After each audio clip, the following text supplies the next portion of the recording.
देखो रिकॉर्डिंग का मैसेज क्या और स्क्रीन शेयर है। Yes ma'am.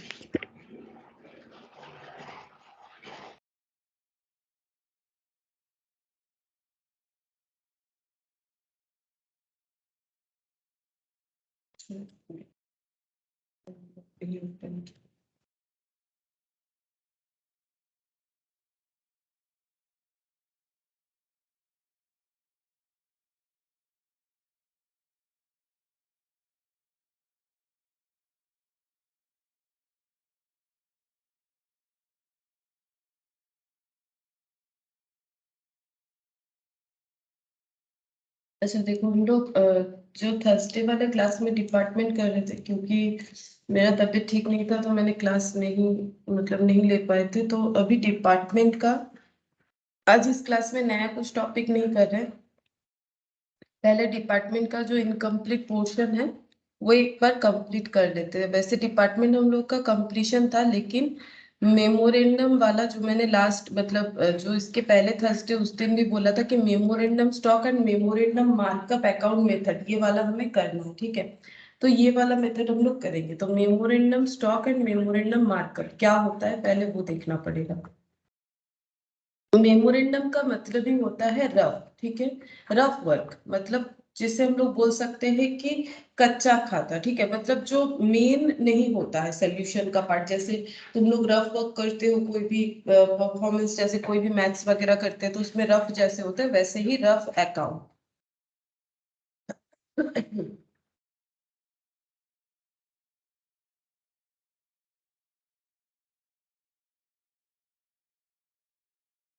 मेमोरेंडम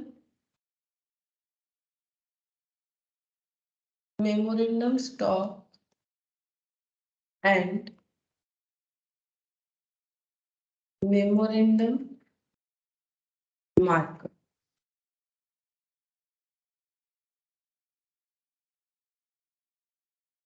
अच्छा, तो ये नॉर्मली ये मेथड क्यों यूज किया जाता है पता है? स्टॉक को कंट्रोल करने के लिए। और कौन ये मेथड यूज करते हैं देखो, अगर कभी मॉल वगैरह तो गए गए होगे, ठीक है, कभी ना कभी तो मॉल गए होगे, तो वहां पर देख सकते हो कि अलग अलग काउंटर होता है, मतलब अलग अलग स्टोर होता है। जैसे कि मान लो क्लोथ स्टोर, ठीक है, क्लोथ्स में भी अलग अलग होता है ना, बच्चों का सेक्शन होता है, या फिर बड़ों में भी देखो कोई शर्ट बेच रहा है तो वो सिर्फ शर्ट वाला काउंटर में ही है, कोई किसी के पास सिर्फ जीन्स का ही काउंटर है, ठीक है। तो अलग अलग जो काउंटर है वहां पर अलग अलग लोग रहते हैं। जैसे मान लो ये एक मॉल है, ठीक है, वहां पर मान लो यहाँ एक काउंटर है जहां पर शर्ट्स बिक रहा है, फॉर एग्जाम्पल शर्ट्स बिक रहा है, यहाँ पर पैंट्स बिक रहे हैं, ठीक है, यहाँ पर पैंट्स बिक रहा है, और यहाँ पर मान लो कुछ और सेल हो रहा है, ठीक है। तो अलग अलग काउंटर में अलग अलग चीज सेल होता है, और हर जगह पे एक एक जो है स्टोर इंचार्ज को रखा जाता है। ये लोग कौन है? ये लोग है स्टोर इंचार्ज, ठीक है। अब जो स्टोर वो लोग मेंटेन कर रहे हैं, ठीक है, जैसे कि मान लो मैंने बोला कि यहाँ पर शर्ट्स टंगे हुए, ठीक है, ये शर्ट्स बेचते हैं, ये मान लो पैंट्स बेचते हैं। अब शर्ट में भी अलग अलग होता है, ठीक है, ये मान लो टीज बेचते हैं, टी शर्ट्स बेचते हैं, ठीक है। तो इस तरह से ये हर एक स्टोर में एक एक स्टोर इंचार्ज जरूर होता है, ठीक है, स्टोर इंचार्ज, जिनसे हम लोग पूछते हैं कि ये साइज का है कि नहीं, ये कलर का है कि नहीं, है ना। तो स्टोर इंचार्ज होता है कि जो कि वो स्टोर को मैनेज करता है। तो इनको क्या करना पड़ता है? ये ये एक्चुअली पहले होता था ये प्रोसेस, लेकिन आज के डेट पे कंप्यूटराइज्ड जमाने में ये जो मेमोरेंडम स्टॉक मेमोरेंडम मार्कअप का जरूरत नहीं होता है। ये एक्चुअली अकाउंटेंट नहीं होते, ठीक है, मतलब ये सीए वगैरह नहीं होते हैं, या फिर इनका उतना अकाउंट्स वाला टास्क नहीं होता है, क्योंकि इनका काम है स्टोर की चीजों को बेचना। तो फिर भी इनको एक रफ आइडिया होना चाहिए कि इनके पास कितना स्टॉक था, कितना स्टॉक बिक गया, और इन्होंने कितना प्रॉफिट कमाया। क्यों? प्रॉफिट से इनको क्यों लेना देना है? क्योंकि ये जितना सेल कर पाएंगे ना, इनका सैलरी तो एक होता ही है, उसके साथ इनको कमीशन वगैरह भी मिलता है, या फिर कभी कभी सेल के ऊपर भी सैलरी होता है कि कितना सेल करवाए हो उसके ऊपर मतलब टारगेट बेस्ड जॉब होता है, ठीक है, टारगेट पूरा करना पड़ता है, या फिर ऐसे भी होता है कि अगर आप जितना ज्यादा बिक पाओगे आपको एक्स्ट्रा उतना कमीशन मिल जाएगा। तो इनको भी पता करने का मन होता है कि हम लोग कितना प्रॉफिट जो है कंपनी को अर्न करवा के दिए, ठीक है, ये इनको पता करना होता है। अगर प्रॉफिट पता करना है तो ये भी पता करना पड़ेगा कितना सेल हुआ, ठीक है।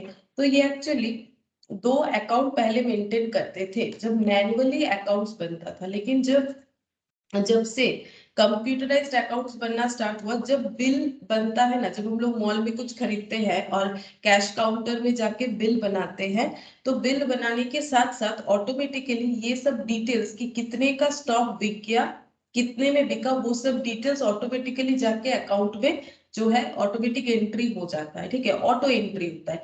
जो कि पहले मैनुअल जब था तब ऐसा नहीं था, तब इनको बनाना पड़ता था। अब इनका तो वो अकाउंट्स वाला नॉलेज नहीं होता है, तो ये जो अकाउंट मेंटेन करते थे इसको बोला जाता था मेमोरेंडम। मेमोरेंडम यानी रफ, ठीक है, मेमोरेंडम को मतलब बोला जाता है रफ। अब इससे ये क्या आइडेंटिफाई करते थे कि हम लोगों ने कितना प्रॉफिट करवाया कंपनी का, ठीक है। अब देखो ये क्या क्या अकाउंट मेंटेन करते हैं, ये दो अकाउंट मेंटेन करते हैं, memorandum stock and memorandum markup account, ठीक है। अब एक एग्जांपल देने से समझ जाओगे कि कैसा होता है। एक एग्जांपल देते हैं, जैसे मान लो पैंटालून्स लिखते हैं, ठीक है, Pantaloons is running A store. अब ये कैसा स्टोर हो गया, ये इस तरह का जिसको हम लोग बोल सकते हैं रिटेल शॉप, ठीक है। इसको हम लोग क्या बोल सकते हैं, ये सब एक एक काउंटर क्या है, रिटेल शॉप है। रिटेल का मतलब जो मैन्युफैक्चर नहीं करते है ना, रिटेल शॉप की तरह ट्रीट हो सकता है। Running A store having cloth department and various other department, ठीक है। तो पेंटालून्स में देखे ही होंगे कि क्या होता है, इनका क्लोथ डिपार्टमेंट होता है और भी बहुत सारे डिपार्टमेंट होते हैं, वैसे ही मैंने एग्जाम्पल दिया। Opening stock at cost to cloth department ₹1 lakh। GP ratio 20% over cost, ठीक है। जीपी रेशियो ये दे दिया है क्वेश्चन में। परचेज फॉर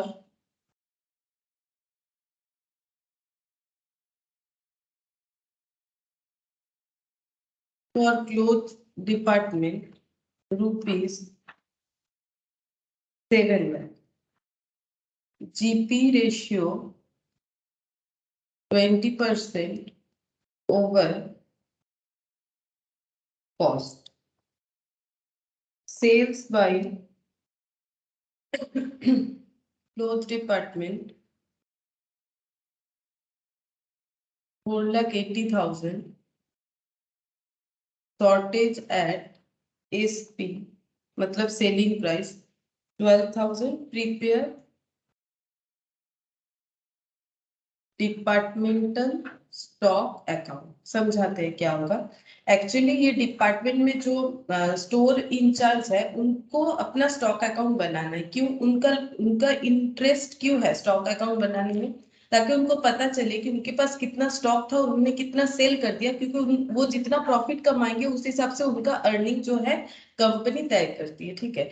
अब इनके पास जो भी स्टॉक आता है ना, इनको ये कैसे अपना स्टॉक अकाउंट मेंटेन करते हैं, इनको ये नहीं पता होता है। मान लो ये शर्ट बेच रहे हैं, इनके पास जो शर्ट है उसका कॉस्ट कितना है वो इनको पता नहीं करना होता है। वो देखते हैं कि शर्ट का जो है एमआरपी लिखा हुआ रहता है हर शर्ट पे, जो कि कस्टमर भी खुद देख सकता है। तो जो शर्ट पे जो टैग लगा हुआ रहता है ना, ठीक है, शर्ट पे जो टैग लगा हुआ रहता है वहां पर टैग में जो प्राइस रहता है, मतलब जिसको हम लोग बोल सकते हैं एमआरपी, वो एमआरपी पे अपना स्टॉक रिकॉर्ड करते कि मेरे पास एक 1,000 रुपीज का शर्ट है, वो शर्ट पे देखे लिखा हुआ है 1,000, ठीक है, 1,000 रुपीज का शर्ट है, या 1,999 का मतलब 2,000 करीब का शर्ट है, ठीक है।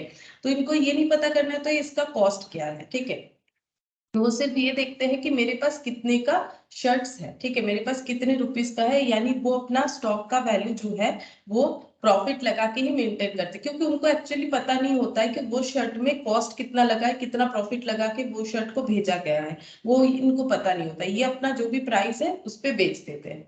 तो ये देखो क्या लिखा हुआ है, Pantaloons is running a store having clothes department and various other department, opening stock at cost to clothes department। clothes department का opening stock है 1 लाख, ये कॉस्ट में है।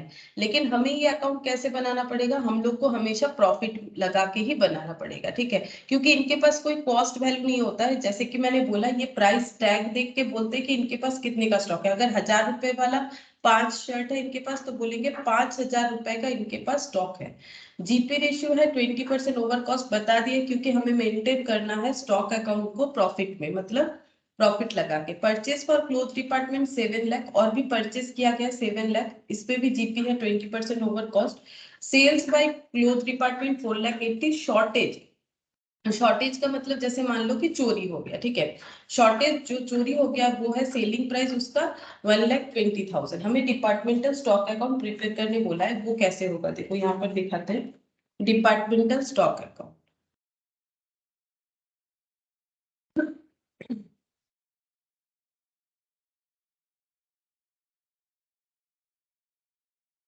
तो जैसे हम लोग, जैसे ही स्टॉक आया, ये कोई डबल एंट्री नहीं करते, ठीक है, ये अपना बस रिकॉर्डिंग करते हैं। डबल एंट्री वगैरह का जो नॉलेज होना चाहिए वो इनके पास नहीं होता है, ठीक है। तो यहाँ पर कुछ डेबिट होगा तो क्रेडिट होगा, ऐसा बात नहीं है। ये सिर्फ अपना स्टॉक देखेंगे कि टोटल कितना था, कितना सेल हुआ, कुछ शॉर्टेज वगैरह हो गया तो वो, और कितना इनके पास क्लोजिंग स्टॉक है। तो कैसे होगा, जैसे ही इन्होंने अपना ओपनिंग स्टॉक देखा, तो ओपनिंग स्टॉक कुछ है तो वो ओपनिंग स्टॉक लिख देंगे। जैसे कि है ओपनिंग स्टॉक है 1 लाख, तो यहाँ पर लिखेंगे टू ओपनिंग स्टॉक 1 लाख, ठीक है। अब जैसे कि ये किस पे मेंटेन होगा, ये हो जाएगा सेलिंग प्राइस पे, ठीक है, ये सेलिंग प्राइस पे मेंटेन होगा। जैसे मैंने बोला कि अगर एमआरपी लिखा हुआ है शर्ट पे 1000, तो वो 1000 पे ही रिकॉर्ड कर देंगे। अब इस पे प्रॉफिट देखते हैं कितना है ओपनिंग स्टॉक पे, 20% ऑन कॉस्ट, तो इस पे प्रॉफिट लगाएंगे, add profit at the rate of 20%।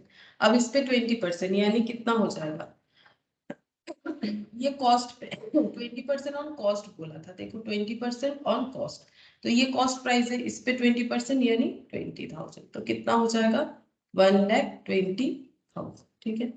अच्छा, इसके बाद यहाँ पर दिखा रहा है कि इन्होंने क्लोथ डिपार्टमेंट का कितना है 7 लाख, और जीपी रेशियो 20% ओवर कॉस्ट। अच्छा, ये है परचेज, ठीक है, परचेज फॉर क्लोथ डिपार्टमेंट, तो टू परचेज लिखेंगे, ठीक है। टू परचेज कितना हो जाएगा 7 लाख, लेकिन हम लोग को हमेशा सेलिंग प्राइस भी मेंटेन करना है। 7 लाख तो कॉस्ट है, इस पे जीपी लगेगा 20%, ऐड करेंगे profit at the rate of 20%, यानी 1,40,000, तो 8,40,000। हम लोगों ने सारे स्टॉक को सेल वैल्यू में कन्वर्ट कर दिया, क्योंकि जो मेमोरेंडम स्टॉक बनाते हैं उनके पास सेल वैल्यू ही अवेलेबल होता है, ना कि कॉस्ट वैल्यू। तो हमें कॉस्ट दिया हुआ है तो हमें सेल में कन्वर्ट करना पड़ेगा, और इन्होंने सेल किया है 4,80,000, तो बाई सेल्स। अब सेल 4,80,000, इसमें तो कुछ प्रॉफिट ऐड नहीं होगा, क्योंकि सेल तो ऑटोमेटिकली प्रॉफिट के साथ ही होता है। सेल का मतलब ही होता है कॉस्ट प्लस प्रॉफिट। और जो शॉर्टेज है, अब शॉर्टेज को बाई साइड में ही लिखना पड़ेगा। शॉर्टेज यानी वो स्टॉक जो हम लोग बेच नहीं पाए बट खरीदे थे और सेल भी नहीं हुआ, है ना, तो वो क्लोजिंग स्टॉक, जैसे स्टॉक लॉस्ट बाई फायर होता है तो हम लोग लिखते हैं ना बाई साइड में, उसी तरह से by shortage.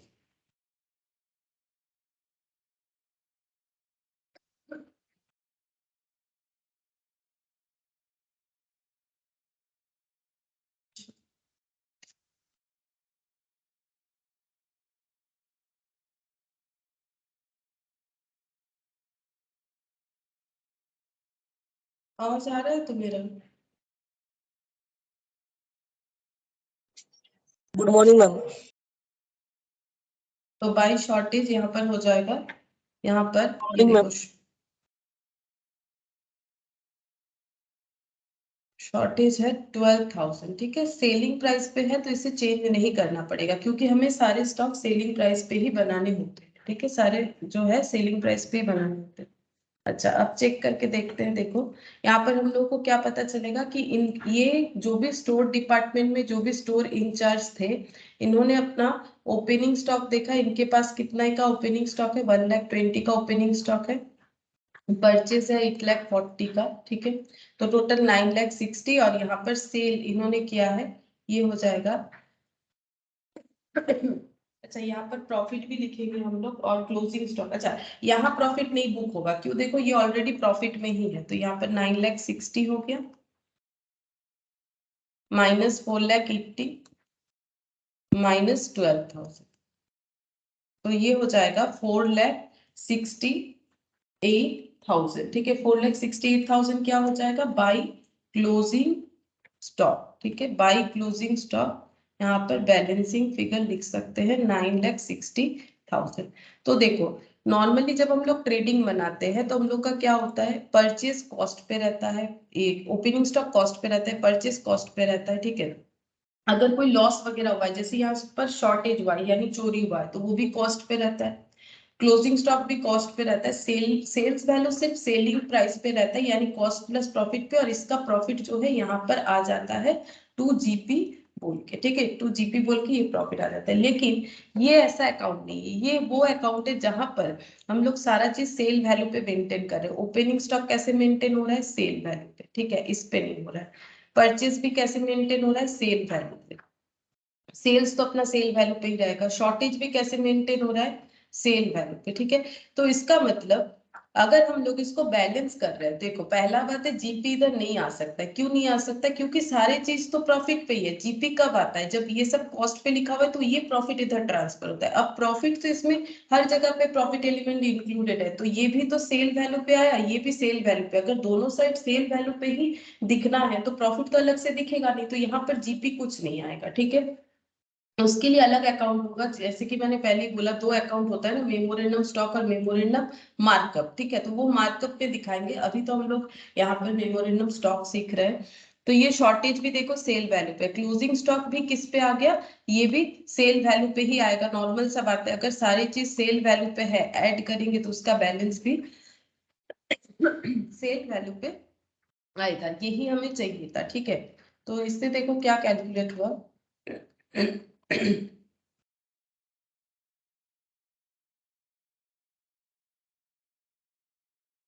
Good morning ma'am.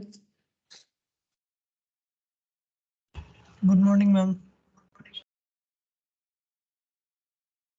तो हम लोग को जो कैलकुलेट करना था, यही कैलकुलेट करना होता है कि इनको स्टोर इंचार्ज को ये पता करना होता है कि हमारे पास कितना स्टॉक है, कौन से अकाउंट से? रफ स्टॉक अकाउंट से। और ये स्टॉक अकाउंट कैसे बनेगा? जस्ट लाइक ट्रेडिंग जैसा ही बनेगा, बट इस पे क्या होगा? यहाँ पर सारी चीज जो है सेल वैल्यू पे दिखेंगे। तो यहाँ पर हमारा मेनली क्लोजिंग स्टॉक निकलेगा, कोई ग्रॉस प्रॉफिट वगैरह नहीं निकलेगा, ठीक है। तो ये हो गया हम लोग का एक एग्जांपल हम लोगों ने देखा। और एक ऐसा क्वेश्चन करते हैं जहां पर हम लोग मार्कअप भी देखेंगे। देखो और एक क्वेश्चन करते हैं, और एक एग्जांपल जहां पर हम लोग मार्कअप वैल्यू भी देखेंगे।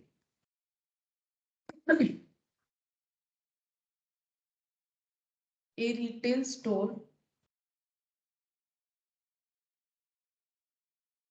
Has following department A and department B. Opening stock at selling price 2 lakh, 3 lakh। Purchases 7 lakh, 8 lakh। Shortage at cost price 20,000, 30,000। Sale 4 lakh 50, 7 lakh, 6 lakh 70। Profit rate 20% above cost, ये भी same उतना 20% above cost। Prepare departmental stock and markup account. ठीक है, memorandum stock prepare departmental memo stock and markup account. Memo stock and markup account हम लोग बनाएंगे, जो कि हमारा मेमो स्टॉक अकाउंट ट्रेडिंग के जैसे ही बनेगा, लेकिन विथ प्रॉफिट लगा के बनेगा। ठीक है, उसका रीजन मैंने पहले ही बताया है क्यों ऐसा होता है। अब देखो, फिर से एक रिटेल स्टोर का बात आ रहा है। रिटेल स्टोर यानी जो लोग मैन्युफैक्चर नहीं करते, ठीक है, लेकिन यहाँ पर जैसे मैंने बोला कि मॉल्स वगैरह में जाओगे तो देखोगे कि कोई काउंटर है जहाँ पर शर्ट बिक रहा है, तो अलग अलग टाइप ऑफ शर्ट्स के काउंटर होते हैं, जीन्स के काउंटर होते हैं, टीज के काउंटर होते हैं, उस तरह से। तो वो काउंटर में जो अलग अलग स्टोर मैन रहते, स्टोर इंचार्ज रहते, वो किस तरह से अपना अकाउंट मेंटेन करते, जबकि ये पहले होता था। इस तरह का अकाउंटिंग अब नीड नहीं होता है, क्योंकि जब बिल बनता है ना तो ऑटोमेटिकली ये सब ऑटो पोस्टेड हो जाता है अकाउंट में। इसका नीड अभी मैन्युअली जब अकाउंट बनता था तब था, लेकिन है सिलेबस में तो हमें पढ़ना पड़ेगा। और यहाँ पर देखो, ये दो डिपार्टमेंट है, यानी दोनों डिपार्टमेंट में दो स्टोर इंचार्ज होंगे इंडिविजुअली। अब इनको पता करना होता है कि मेरे पास कितने का स्टॉक है। अब इनके पास उतना डेटा नहीं होता है कि इनको ये पता हो कि जो भी स्टॉक है उसका एक्चुअली कॉस्ट कितना था। तो ये अपना स्टॉक को एमआरपी, जो टैग प्राइस लिखा हुआ रहता है कपड़े पे, वही देख के रिकॉर्ड कर लेते हैं। ठीक है, तो पहले देखो मेमो स्टॉक बनाते हैं हम लोग। तो हम दो कॉलम बना के एक ही जगह पे दिखा देते हैं। मेमोरेंडम यानी कच्चे खाते, ठीक है, मतलब मेमोरेंडम यानी रफ वर्क, क्योंकि इनका वर्क फाइनल नहीं होता। ये कोई मतलब नॉलेजेबल अकाउंटेंट पर्सन नहीं होते, ठीक है। इनको इसीलिए कैलकुलेट करने का मन होता है कि हम लोग देखें हमारे पास कितना स्टॉक बचा, हम लोगों ने कितना प्रॉफिट कमाया, क्योंकि इनका सैलरी जो है वो सेल के ऊपर डिपेंड करता है कभी कभी। ठीक है, एक फिक्स तो हो सकता है, लेकिन कितना प्रॉफिट करवा रहे कंपनी का उसके ऊपर भी इनका सेल्स का जो है, मतलब सैलरी का जो है चेंजेस हो सकता है। अब देखो यहाँ पर क्या होगा, पहले बनाएंगे मेमोरेंडम स्टॉक अकाउंट, जिसको हम शॉर्ट में लिख रहे हैं मेमो स्टॉक अकाउंट। अब दो डिपार्टमेंट है तो दो डिपार्टमेंट का स्टॉक अकाउंट बनेगा, और हमेशा ये बनता है सेलिंग प्राइस पे, क्योंकि इनके पास वो शर्ट का टैग प्राइस के अलावा कुछ डिटेल्स होता नहीं है। तो फिर जो है इनके पास अवेलेबल वो इसी पे रिकॉर्ड कर देंगे। जैसे मैंने शर्ट का एग्जांपल दिया था, इसीलिए मैंने शर्ट का बात बताया। ठीक है, अब यहाँ पर देखो इनके पास ओपनिंग स्टॉक है जो कि सेलिंग प्राइस पे दे रखा है, तो ठीक है, अगर सेलिंग प्राइस पे है तो हमें चेंज नहीं करना पड़ेगा। टू ओपनिंग स्टॉक, 2 लाख और 3 लाख। इसके बाद परचेज होता है तो परचेज लिखेंगे टू परचेज।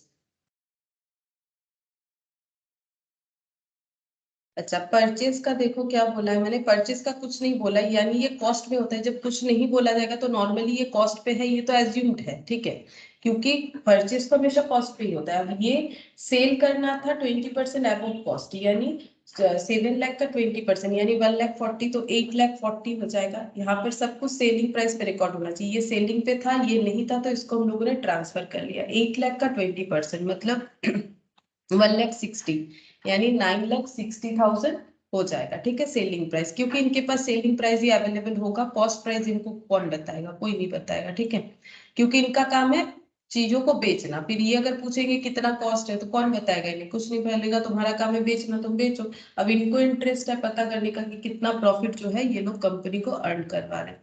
तो यहाँ पर बाई सेल्स, ठीक है, सेल्स देखो कितना है, 4,50,000 और 6,70,000। अब इस पे तो कुछ चेंज नहीं करना पड़ेगा, क्योंकि ये तो विथ प्रॉफिट है, प्रॉफिट एलिमेंट के साथ ही है। ठीक है, अच्छा, अब अगर कुछ शॉर्टेज है तो देख लेते हैं। शॉर्टेज है यहाँ पर कॉस्ट प्राइस पे 20 और 30, तो बाई शॉर्टेज, क्योंकि शॉर्टेज होगा तो बाई साइड में ही रिकॉर्ड होगा, क्योंकि ये तो कुछ हमारा स्टॉक इनफ्लो नहीं हुआ है। शॉर्टेज मतलब स्टॉक आउटफ्लो हुआ है बट नॉट थ्रू सेल, तो भी ये हमारा बाई साइड में ही आएगा सेल की तरह। अब शॉर्टेज 20% ऑन कॉस्ट, तो 20,000 का 20% 4,000। ठीक है, तो ये हो जाएगा 24,000 का शॉर्टेज था। और यहाँ पर हुआ 30,000 का 20%, यानी 6,000, 36,000, ये हो जाएगा 36,000। और तो कुछ नहीं था। ग्रॉस प्रॉफिट यहाँ पर नहीं निकलता है, क्योंकि सारे अभी भी मैंने दिखा है, सारी चीज अगर प्रॉफिट पे है तो प्रॉफिट कहाँ से निकलेगा। तो जो बैलेंस आ रहा है वो किस चीज का आएगा, क्लोजिंग स्टॉक का आएगा। ठीक है, क्लोजिंग स्टॉक का आएगा, और क्लोजिंग स्टॉक का वैल्यू कितना हो जाएगा ये क्लोज करने से पता चलेगा। 10,40,000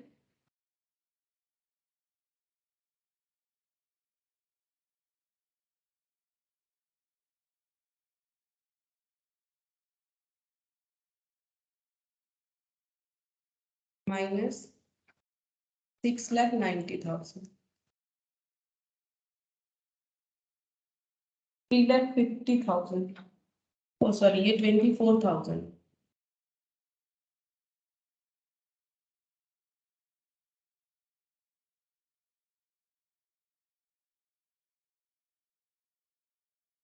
5,66,000 ठीक है 5,66,000 अच्छा और यहाँ पर हो गया 12,60,000 minus 6,70,000 minus 36,000 5,54,000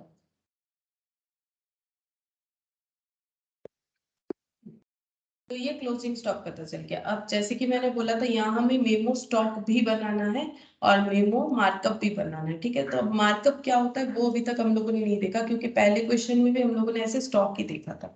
अब बनाएंगे मेमोरेंडम मार्कअप अकाउंट। मार्कअप का मतलब होता है प्रॉफिट ठीक है। मेमो मार्कअप अकाउंट मतलब रफली कितना प्रॉफिट कहाँ पर इंक्लूडेड है वो कैलकुलेट करना ठीक है। अच्छा अब क्या करना है इनको ये पता करना है कि कितना प्रॉफिट अर्न कर पाए। ये तो रिटेल स्टोर में जो भी स्टोर इंचार्ज है उनको पता चल रहा है कि मेरे पास पहले से प्रीवियसली कितना स्टॉक था, अभी मेरे पास कितना स्टॉक आया, कितना मैंने बेच दिया, कितना मेरा लॉस हो गया, शॉर्टेज यानी चोरी वगैरह हो जाना, और कितने मेरे पास स्टॉक है। लेकिन पता ये करना है कि मैंने कितना प्रॉफिट अर्न करवाया ये सारे शर्ट्स को बेच के ठीक है। तो अब क्या करना पड़ेगा, ये प्रॉफिट का अकाउंट बनाएंगे। यहाँ पर सिर्फ और सिर्फ प्रॉफिट रिकॉर्ड होगा जहां जहां प्रॉफिट इंक्लूडेड है। जैसे ओपनिंग स्टॉक में कितना प्रॉफिट है क्योंकि प्रॉफिट एलिमेंट कितना बोल रखा है, प्रॉफिट बोला है 20% अबव कॉस्ट। तो ये है सेलिंग प्राइस। तो अगर सेल पे ये देखो 20% अबव कॉस्ट है, इसको अगर हम लोग रफ वर्क करते हैं working note work, profit in opening stock कैसे कैलकुलेट होगा। दो डिपार्टमेंट है ए और बी। ए डिपार्टमेंट का ओपनिंग स्टॉक था 2 लाख और बी का था 3 लाख ठीक है। ये सेलिंग प्राइस में था, ये सेलिंग प्राइस में था। प्रॉफिट है 20% ऑन कॉस्ट, तो कॉस्ट पे प्रॉफिट है 20 ठीक है। तो कॉस्ट 100 है, सेलिंग प्राइस कितना हो जाएगा 120। तो दिस इज इक्विवेलेंट टू 120। हमें प्रॉफिट पता करना है यानी 20 इंटू करना पड़ेगा ठीक है। मतलब 1/6 ठीक है। तो 1/6 हो जाएगा तो 2 लाख डिवाइडेड बाय 6, तो ये हो जाता है 33,333। अब किधर लिखना है क्योंकि ओपनिंग स्टॉक इधर है तो इसका प्रॉफिट अगर कैंसिल करना है तो इधर लिखना पड़ेगा। मतलब इसका प्रॉफिट किधर रिकॉर्ड होगा, इधर होगा ठीक है। तो by opening stock reserve opening stock reserve बोल के 33,333। और ये वाला भी इसी तरह से, ये 120 का वैल्यू है तो 20 का कितना हो जाएगा, तो ये 50,000 हो जा रहा है ठीक है। यहाँ पर हो गया 50,000। मतलब ये ओपनिंग स्टॉक का प्रॉफिट। और कहाँ प्रॉफिट इंक्लूडेड है, हर जगह है, परचेज में भी है। तो परचेज का भी इधर एलिमिनेट होगा बाय परचेज। बाय परचेज बोल के यहाँ पर कितना इंक्लूड किया हम लोगों ने, कॉस्ट पे बोला था 20%, यहाँ 1,40,000 और यहाँ पर हो जाएगा 1,00,000। यहाँ 1,40,000 हो रहा है, उधर 1,60,000 हो रहा है ठीक है। 1,40,000 और 1,60,000 ठीक है। अच्छा अब ये सेल्स और यहाँ पर है शॉर्टेज और ये है क्लोजिंग स्टॉक। अब सेल का प्रॉफिट हमें कैलकुलेट नहीं करना है ठीक है, हम लोग शॉर्टेज और क्लोजिंग स्टॉक का करेंगे क्योंकि सेल पे कितना प्रॉफिट अर्न हुआ है वही यहाँ पर प्रॉफिट अकाउंट में हमें दिखेगा ठीक है। तो शॉर्टेज का प्रॉफिट पहले कैलकुलेट करेंगे, टू शॉर्टेज। शॉर्टेज का कितना हो जाएगा, यहाँ पर 24,000 था तो ये कितने पे लगाया था 20, मतलब 4,000। इन दोनों का डिफरेंस देख लो, 4,000 और 6,000 ठीक है। 4,000 और 6,000। अब क्लोजिंग स्टॉक पे कैलकुलेट करना पड़ेगा, क्लोजिंग स्टॉक पे प्रॉफिट। तो क्लोजिंग स्टॉक पे 5,66,000 ये विद प्रॉफिट एलिमेंट आया, क्योंकि मैंने अभी अभी बोला अगर सब चीज प्रॉफिट पे है उसको ऐड करके बैलेंसिंग फिगर करेंगे तो ये भी तो प्रॉफिट में ही आ जाएगा। तो 5,66,000, ठीक है, 5,66,000 इसमें प्रॉफिट इंक्लूडेड है।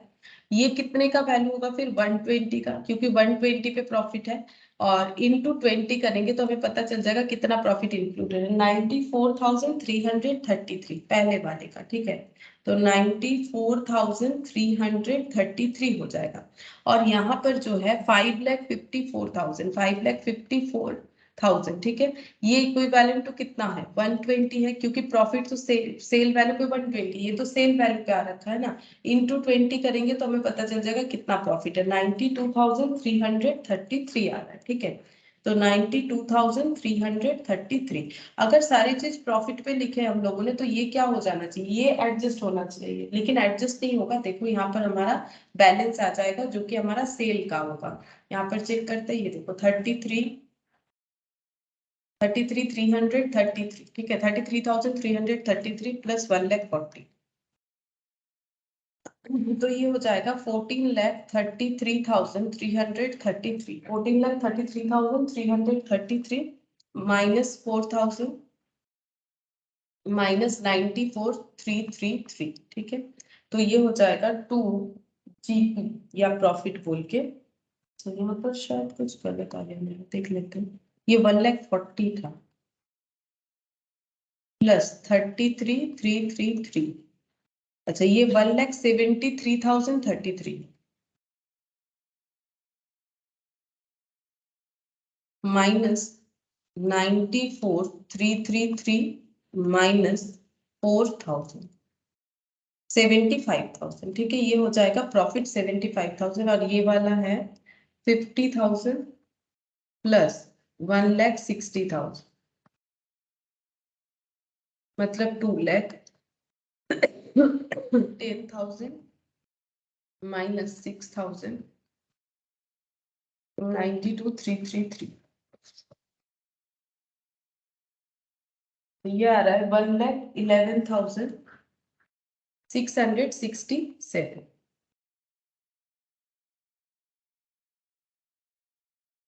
तो ये जस्ट एक मैथमेटिकल मेथड है और कुछ नहीं, कि किस तरह से स्टोर जो इंचार्ज होते हैं वो देख सकते हैं कि उन्होंने कितना प्रॉफिट कमाया स्टॉक को बिकवा के, ठीक है।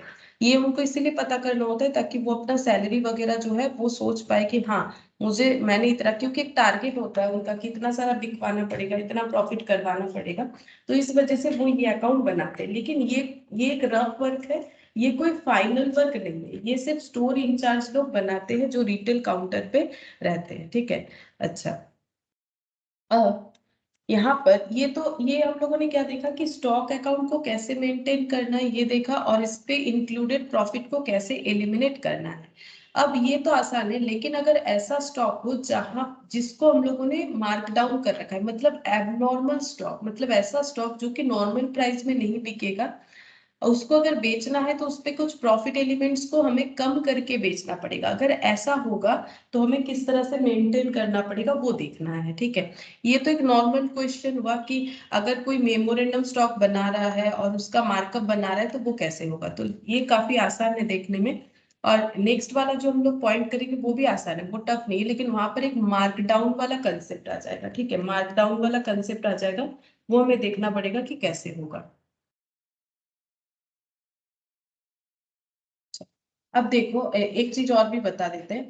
जैसे देखो यहाँ पर सेल करके प्रॉफिट कितना होना चाहिए, क्योंकि प्रॉफिट कमाया जा रहा है 20% एबव कॉस्ट, यानी इस पे 120 होगा, तो तुम लोग अगर कैलकुलेटर पे देखोगे तो 4,50,000, ठीक है, डिवाइडेड बाई 120, ये इक्विवेलेंट टू 120 है, इंटू 20 करके देखो 75,000 ही आएगा, यानी जीपी रेशियो उतना ही आएगा जितना आना चाहिए, जीपी का मतलब अमाउंट, ठीक है, उतना ही आ रहा है जितना आना चाहिए। तो ये मैंने जस्ट प्रोसेस बताया कि किस तरह से हम लोगों को रिकॉर्ड करना पड़ेगा। ओपनिंग प्रॉफिट को मतलब ऑपोजिट, जहां ओपनिंग लिख रहा है उसके ऑपोजिट में क्लोजिंग वाले को क्लोजिंग के ऑपोजिट में इस तरह से दिखाना पड़ेगा, ठीक है। जैसे ये क्लोजिंग स्टॉक था तो उसको इधर दिखाया गया, शॉर्टेज था तो उसको इधर दिखाया गया, ठीक है। इस तरह से करना है। लेकिन अगर मार्क डाउन आता है क्वेश्चन में, अगर इसके साथ साथ मार्क डाउन आता है तो हमें कैसे करना पड़ेगा, देखो। तो मार्क डाउन को भी हम एक एग्जांपल से समझाते हैं। देखो, जैसे और एक एग्जांपल लेते हैं जिसमें हम लोग memorandum markup, stock account, markup account और मार्क डाउन का कंसेप्ट भी देखेंगे। तो देखो, जैसे मान लो एक डिपार्टमेंट है, ठीक है, एक डिपार्टमेंट है, रिटेल डिपार्टमेंट, डिपार्टमेंट ए। ये इसका प्रॉफिट रेट कितना है? इसका प्रॉफिट रेट है फॉर एग्जाम्पल 25% ऑन कॉस्ट है, ठीक है। अच्छा, अब इनके पास इनका जो ट्रेडिंग अकाउंट बनेगा, देखो ये हम एक एग्जांपल देते हैं। मान लो इनका एक ट्रेडिंग अकाउंट बना रहे हैं डिपार्टमेंट का, और इसमें कुछ मार्कअप या फिर मार्कडाउन अगर ये कंसेप्ट नहीं लेते हैं, सपोज इनके पास ओपनिंग स्टॉक है 1 लाख का, परचेज है 4 लाख,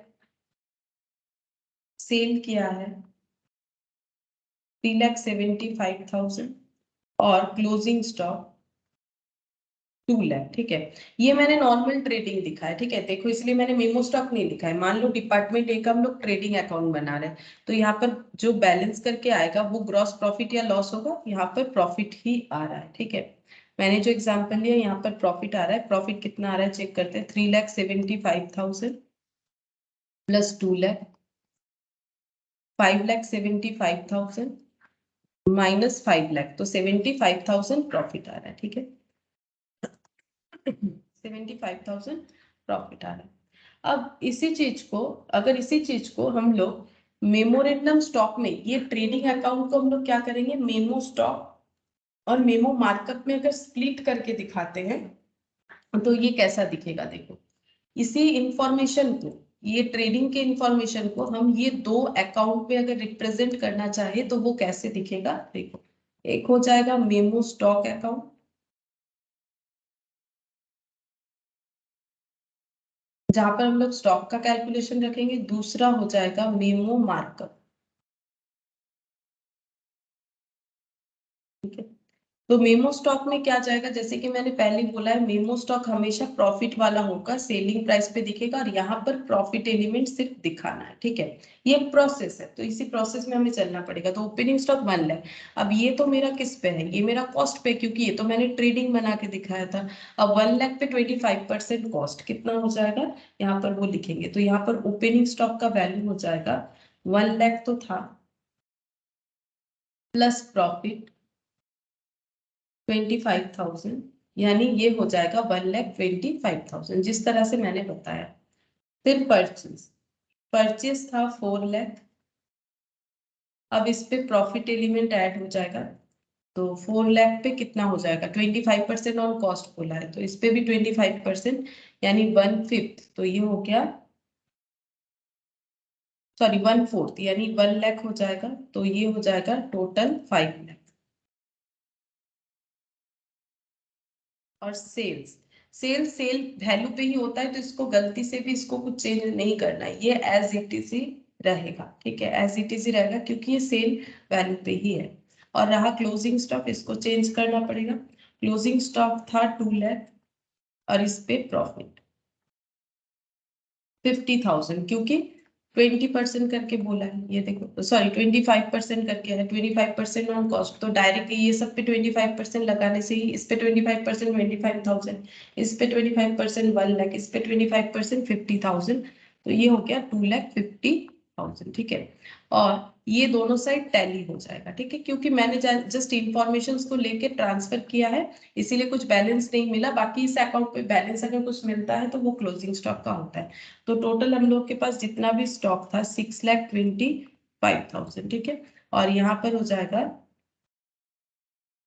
6,25,000। अब यहाँ पर हम लोग प्रॉफिट चेक करेंगे, प्रॉफिट एलिमेंट लिखेंगे। अब ये देखो, ये प्रॉफिट इधर चला जाएगा बाय ओपनिंग स्टॉक रिजर्व, ठीक है। ओपनिंग स्टॉक का कितना, ये देखो मैंने लिख भी रखा है 25,000, परचेज का चला जाएगा तो बाई परचेज बोल के भी लिख सकते हो 1 लाख, ठीक है। सेल का तो यहाँ पर जीपी आएगा, ठीक है। क्लोजिंग स्टॉक का लिखेंगे, क्लोजिंग स्टॉक का हो जाएगा 50,000, ठीक है। तो यहाँ पर 2 जीपी बोल के कितना आना चाहिए, तो ऑब्वियसली इतना आना चाहिए, क्योंकि इसी को तो मैंने स्प्लिट करके दिखाया है। अब चेक करते इतना आ रहा है कि यहाँ पर हो जाएगा 1,25,000 माइनस 50,000, 1,25,000 माइनस 50,000, तो ये हो जाएगा, ये देखो 75,000 आ गया। सेम प्रोसेस से उतना ही जीपी आ गया, ठीक है। सेम प्रोसेस से उतना ही जीपी आ गया, लेकिन ये चीज ये लोग मेंटेन नहीं कर पाते हैं, तो ये ऐसे मेंटेन करते हैं रफली, एक स्टॉक अकाउंट, एक मार्कअप अकाउंट, ठीक है, इस तरह से। तो ये हम लोग का प्रॉफिट यहाँ पर दिख रहा है। अब देखो जो हम लोगों ने सेल किया है 3,75,000 का, उसका कॉस्ट कितना है, अगर ये कैलकुलेट करना हो, मतलब कॉस्ट ऑफ गुड्स सोल्ड कितना है, देखो cost of goods sold, cost of goods sold है 3,75,000। ये कितने का वैल्यू है, ये है 125 का, क्योंकि प्रॉफिट 125 ऑन कॉस्ट है, 25% ऑन कॉस्ट है, तो कॉस्ट पे, कॉस्ट जो है 100, प्रॉफिट है 25, तो सेल वैल्यू 125, ठीक है, ये सेल वैल्यू पे है। तो कॉस्ट यानी 100 का वैल्यू कितना होगा, तो चेक करते हैं। 3,75,000 डिवाइडेड बाई 125 इंटू, तो ये हो जाता है 3 लाख। मतलब हम लोगों ने जो स्टॉक बेचा उसका कॉस्ट था 3 लाख, ठीक है। अगर ये पूरा नॉर्मल स्टॉक है तब तो ठीक है, कोई प्रॉब्लम नहीं है, लेकिन अगर ये 3 लाख का जो स्टॉक है, ठीक है, इसमें अगर कुछ 2 पोर्शंस एडेड है, मतलब कुछ नॉर्मल स्टॉक है, कुछ एबनॉर्मल है, ठीक है, कुछ नॉर्मल स्टॉक है, कुछ एबनॉर्मल है, तब कैसे हमारा मेमोरेंडम स्टॉक और मार्कअप बनेगा वो हमें देखना है, ठीक है। बाकी इसमें कुछ अलग कंसेप्ट है नहीं, जस्ट थोड़ा सा मैथमेटिकल चीज ही है, बोल सकते हो, ठीक है। तो मान लो कि हम लोग का ये जो गुड्स हम लोगों ने बेचा था 3 लाख का, उसमें नॉर्मल स्टॉक जो था उसका कॉस्ट था 2,20,000, और जो एबनॉर्मल था उसका कॉस्ट था 80,000। ऐसे करके मैंने अपने हिसाब से बाइफर्केशन कर लिया, तो 2,20,000 प्लस 80, 3 लाख ही हो रहा है, ठीक है। अब ये जो हम लोगों ने बेचा, इस पे कितना प्रॉफिट कमाया होगा, इस पे नॉर्मल प्रॉफिट कमाया होगा, जो कि 25% ऑन कॉस्ट है, at the rate of 25% on cost. तो 2,20,000 पे 25% अप्लाई करने से होता है 55,000, ठीक है। तो टोटल 2,75,000 हुआ होगा। लेकिन जो एबनॉर्मल है, ऑब्वियसली उस पे हम लोग उतना ही प्रॉफिट नहीं कमा सकते हैं, ये एक नॉर्मल सा बात है कि हम लोग इस पे 25% नहीं कमा पाएंगे, क्योंकि जो एबनॉर्मल स्टॉक है वो भी सेम प्राइस में थोड़ी ना बिकेगा, ठीक है। जैसे मान लो अगर कोई फ्रूट सेलर है, उसके पास फ्रेश फ्रूट्स भी है, थोड़े पुराने फ्रूट्स भी है, तो पुराने फ्रूट्स उसे कम में बेचना पड़ेगा, और जो फ्रेश फ्रूट्स है वो उसे सही दाम पे बेच पाएगा, ठीक है। तो दोनों में प्रॉफिट का जो मार्जिन है वो चेंज हो जाएगा। जैसे यहाँ पर नॉर्मल प्रॉफिट अर्न होगा, और यहाँ पर मान लेते हैं एग्जाम्पल कि इन्होंने 20,000 प्रॉफिट कमाया, ठीक है, 20,000, क्योंकि 25% मतलब कितना होता है, अच्छा 20,000 ही होता है, 25% मतलब 20,000 ही होता है। अगर देखो नॉर्मल प्रॉफिट तो नहीं कमा सकते हैं, लेकिन अगर नॉर्मल प्रॉफिट कमाते हैं तो वो तो 20,000 का होता है, यानी यहाँ पर ये बिक जाना चाहिए था 1 लाख में, लेकिन क्योंकि एबनॉर्मल स्टॉक है तो ये इसका वैल्यू हम लोगों ने कुछ कम कर दिया, जिसको हम लोग बोलते हैं मार्क डाउन, ठीक है, मार्क डाउन, ठीक है। तो ये 80,000 पे 25% के हिसाब से 20,000 प्रॉफिट अर्न कर सकते थे, यानी सेल वैल्यू हो सकता था 1 लाख, क्योंकि ये अच्छा प्रोडक्ट नहीं है, फ्रेश नहीं है, या फिर एज इट इज नहीं है, तो ये कम में बिकेगा। और मान लो हम लोगों ने इसे 2,000 से कम कर दिया, कम करने को बोला जाता है मार्क डाउन, मार्क मतलब प्रॉफिट, प्रॉफिट को कम कर दिया, 98,000 में सेल कर दिया 1 लाख के जगह। तो अभी हम लोग का टोटल सेल ये बन जाएगा, टोटल करके देखो 2,75,000 प्लस 98,000। तो अभी हम लोग का टोटल सेल यहाँ पर लिखते हैं, टोटल सेल्स ये बन जाएगा 1,23 क्यों हो रहा है, 2,75,000 प्लस 98,000, तो ये हो रहा है 3,73, ठीक है। 3,73 में यहाँ पर सेल प्राइस हम लोग को दिख रहा है, ठीक है। अब इससे अगर हम लोग अकाउंट बनाना चाहेंगे फिर से, तो हम लोग का क्या होगा पता है, ये जो ट्रेडिंग हम लोगों ने बनाया है, यहाँ पर 3,75,000 की जगह बन जाएगा 3,73,000। इसको हम फिर से बना के दिखाते हैं कि अगर हमारा कोई एबनॉर्मल स्टॉक होता है जिसको हम लोगों ने मार्क डाउन किया होता है, तो फिर हमारा ये मेमो स्टॉक और मेमोरेंडम मार्कअप कैसे दिखेगा और इससे रिगार्डिंग ट्रेडिंग कैसे दिखेगा। तो ट्रेडिंग को हम यहाँ पर दिखा देते हैं। देखो, अगर इसका ट्रेडिंग अकाउंट बनता है तो वो कुछ इस तरह से दिखेगा। टू ओपनिंग स्टॉक, जो कि कितना, opening stock 1 lakh, purchase 4 lakh,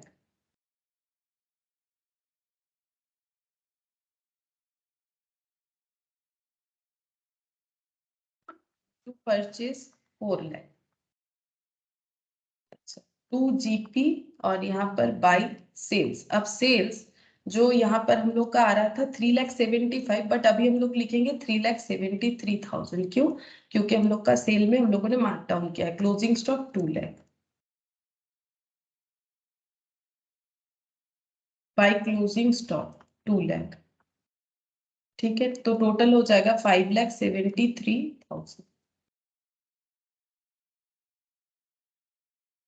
minus 5 lakh, यानी हो गया 73,000। तो ट्रेडिंग में देखो जीपी 73,000 दिख रहा है। तो इसी चीज को अगर हम लोग ऐसे बनाएंगे तो वहां भी हमारा 75 की जगह 73 दिखना चाहिए, बट वो कैसे पॉसिबल है? अगर ये हम लोग सीख लेते हैं तो अब हम लोग नॉर्मल क्वेश्चन कर सकते हैं, जिसपे इस टॉपिक पे हमारे पास 2 ही क्वेश्चन। ठीक है, अब हम लोग इसी चीज को रिप्रेजेंट करेंगे मेमो स्टॉक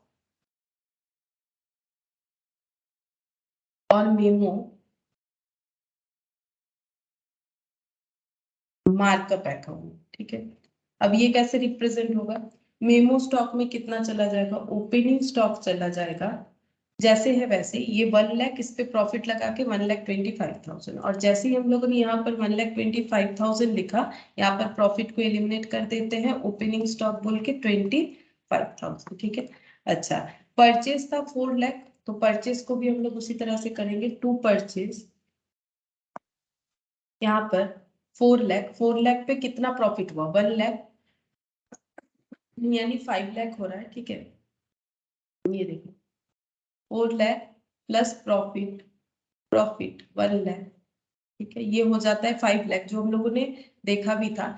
लेकिन अब यहाँ पर एक पॉइंट होगा कि अगर हम लोगों ने एबनॉर्मल स्टॉक सेल किया है तो वो कैसे हमारे पास पहुंचा होगा? एबनॉर्मल जो सेल करते हैं वो थ्रू ओपनिंग स्टॉक आ सकता है, थ्रू परचेज आ सकता है। यानी ये जो एबनॉर्मल स्टॉक हम लोगों ने खरीदा है वो या तो हमारा ओपनिंग स्टॉक के साथ हमारे पास आ पहुंचा है या फिर परचेज के साथ। तो अगर हम लोग एजम्पशन लेते हैं कि परचेज के साथ आया है, तो इसका मतलब हमें इसको मार्क डाउन कितने से करना पड़ेगा? 2,000 से। क्यों? क्योंकि ये स्टॉक का वैल्यू हम लोग 2,000 कम रख रहे हैं, तो यहाँ पर 2,000 कम करके दिखा सकते हैं मार्क डाउन। ठीक है, तो यहाँ पर 4,98,000 हो जाएगा बाई सेल। सेल्स का वैल्यू तो हो गया 3,73,000 मार्क डाउन होने के वजह से, by closing stock. Closing stock कितना हो जाएगा? क्लोजिंग स्टॉक जितना था उतना ही होगा। ये देखो, क्लोजिंग स्टॉक 2,50,000 हो जाएगा प्रॉफिट लगाने के बाद। अच्छा, अब यहाँ पर हम लोग देखते हैं, ये ओपनिंग स्टॉक हो गया, to closing stock, closing stock का प्रॉफिट 50,000।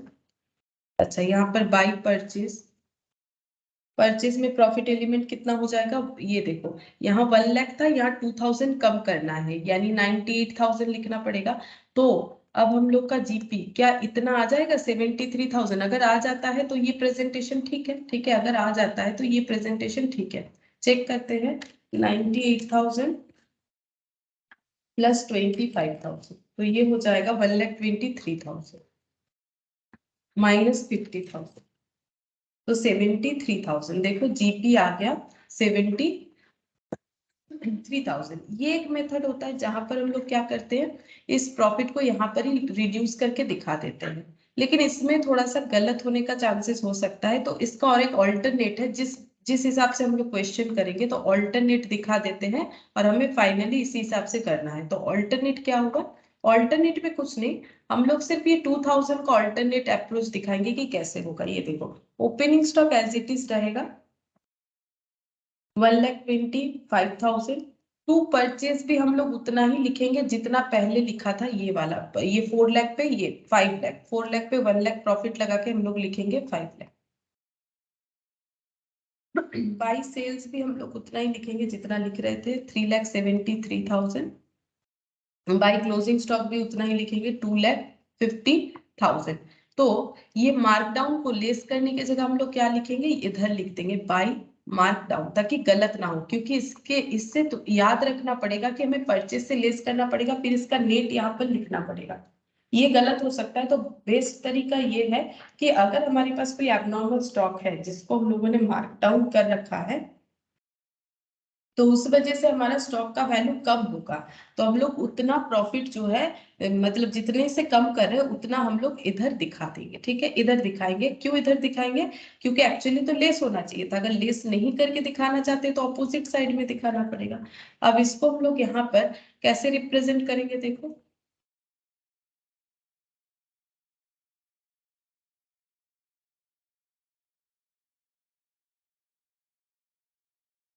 इसको हम लोग यहाँ पर कैसे रिप्रेजेंट करेंगे, देखो ये वाला टोटल हो जाएगा, ये टैली कर जाएगा। ठीक है, ये टैली हो भी जा रहा है, चेक करके देख सकते हो। 6,25,000, 3,73,000 प्लस 2,000 प्लस 2,50,000, तो ये हो जाएगा 6,25,000। ठीक है, अच्छा अब ये कैसे यहाँ पर दिखाएंगे, सेम अप्रोच में दिखाएंगे। ये देखो बाई ओपनिंग स्टॉक जैसा है, यहाँ पर हो जाएगा टू क्लोजिंग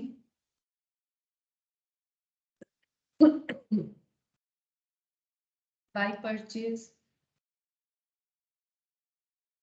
तो ये 98 की जगह 1 लाख दिखाएंगे, लेकिन हमें दिखाना चाहिए 98, तो मार्क डाउन इधर रिकॉर्ड करेंगे और ऑपोजिटली इधर रिकॉर्ड करेंगे, मतलब एक स्टॉक का प्रॉफिट इधर रिकॉर्ड कर रहे हैं और उसका इधर रिकॉर्ड करेंगे। तो यहाँ पर हो जाएगा मार्क डाउन बोल के, टू मार्क डाउन, यहाँ पर हो जाएगा 2,000, तो यहाँ पर जीपी निकल के आ जाएगा 73,000। ठीक है, 73,000 ही निकल के आएगा। बेसिकली ये जो है ना, ये जो टॉपिक है, ये कोई अकाउंटिंग ट्रीटमेंट नहीं है, ये एक मैथमेटिकल अप्रोच है, बोल सकते हो कि किस तरह से स्टॉक का कैलकुलेशन हम लोग करता है रिटेल डिपार्टमेंट, वो हमें चेक करके देखना है। ठीक है, अब ये देखो दोनों अप्रोच से कर सकते हो, आइदर ये वाला या फिर ये वाला। यहाँ पर मैंने वो वाला पॉइंट बताया कि अगर हमारे पास कोई एबनॉर्मल स्टॉक हो तो उसका कैसे हम लोग कैलकुलेशन करेंगे। अब ये दोनों में से हम लोग कोई भी एक कर सकते हैं, लेकिन ये बेस्ट है क्योंकि इसमें गलत होने का चांसेस कम है। जैसा है वैसा लिखो, मार्क डाउन को बस इधर दिखा दो। ठीक है अच्छा, अब हम लोग एक क्वेश्चन देखते हैं, देखो जो मैथ से है वो वाला करते हैं पहले। इस पे दो ही क्वेश्चन है। ठीक है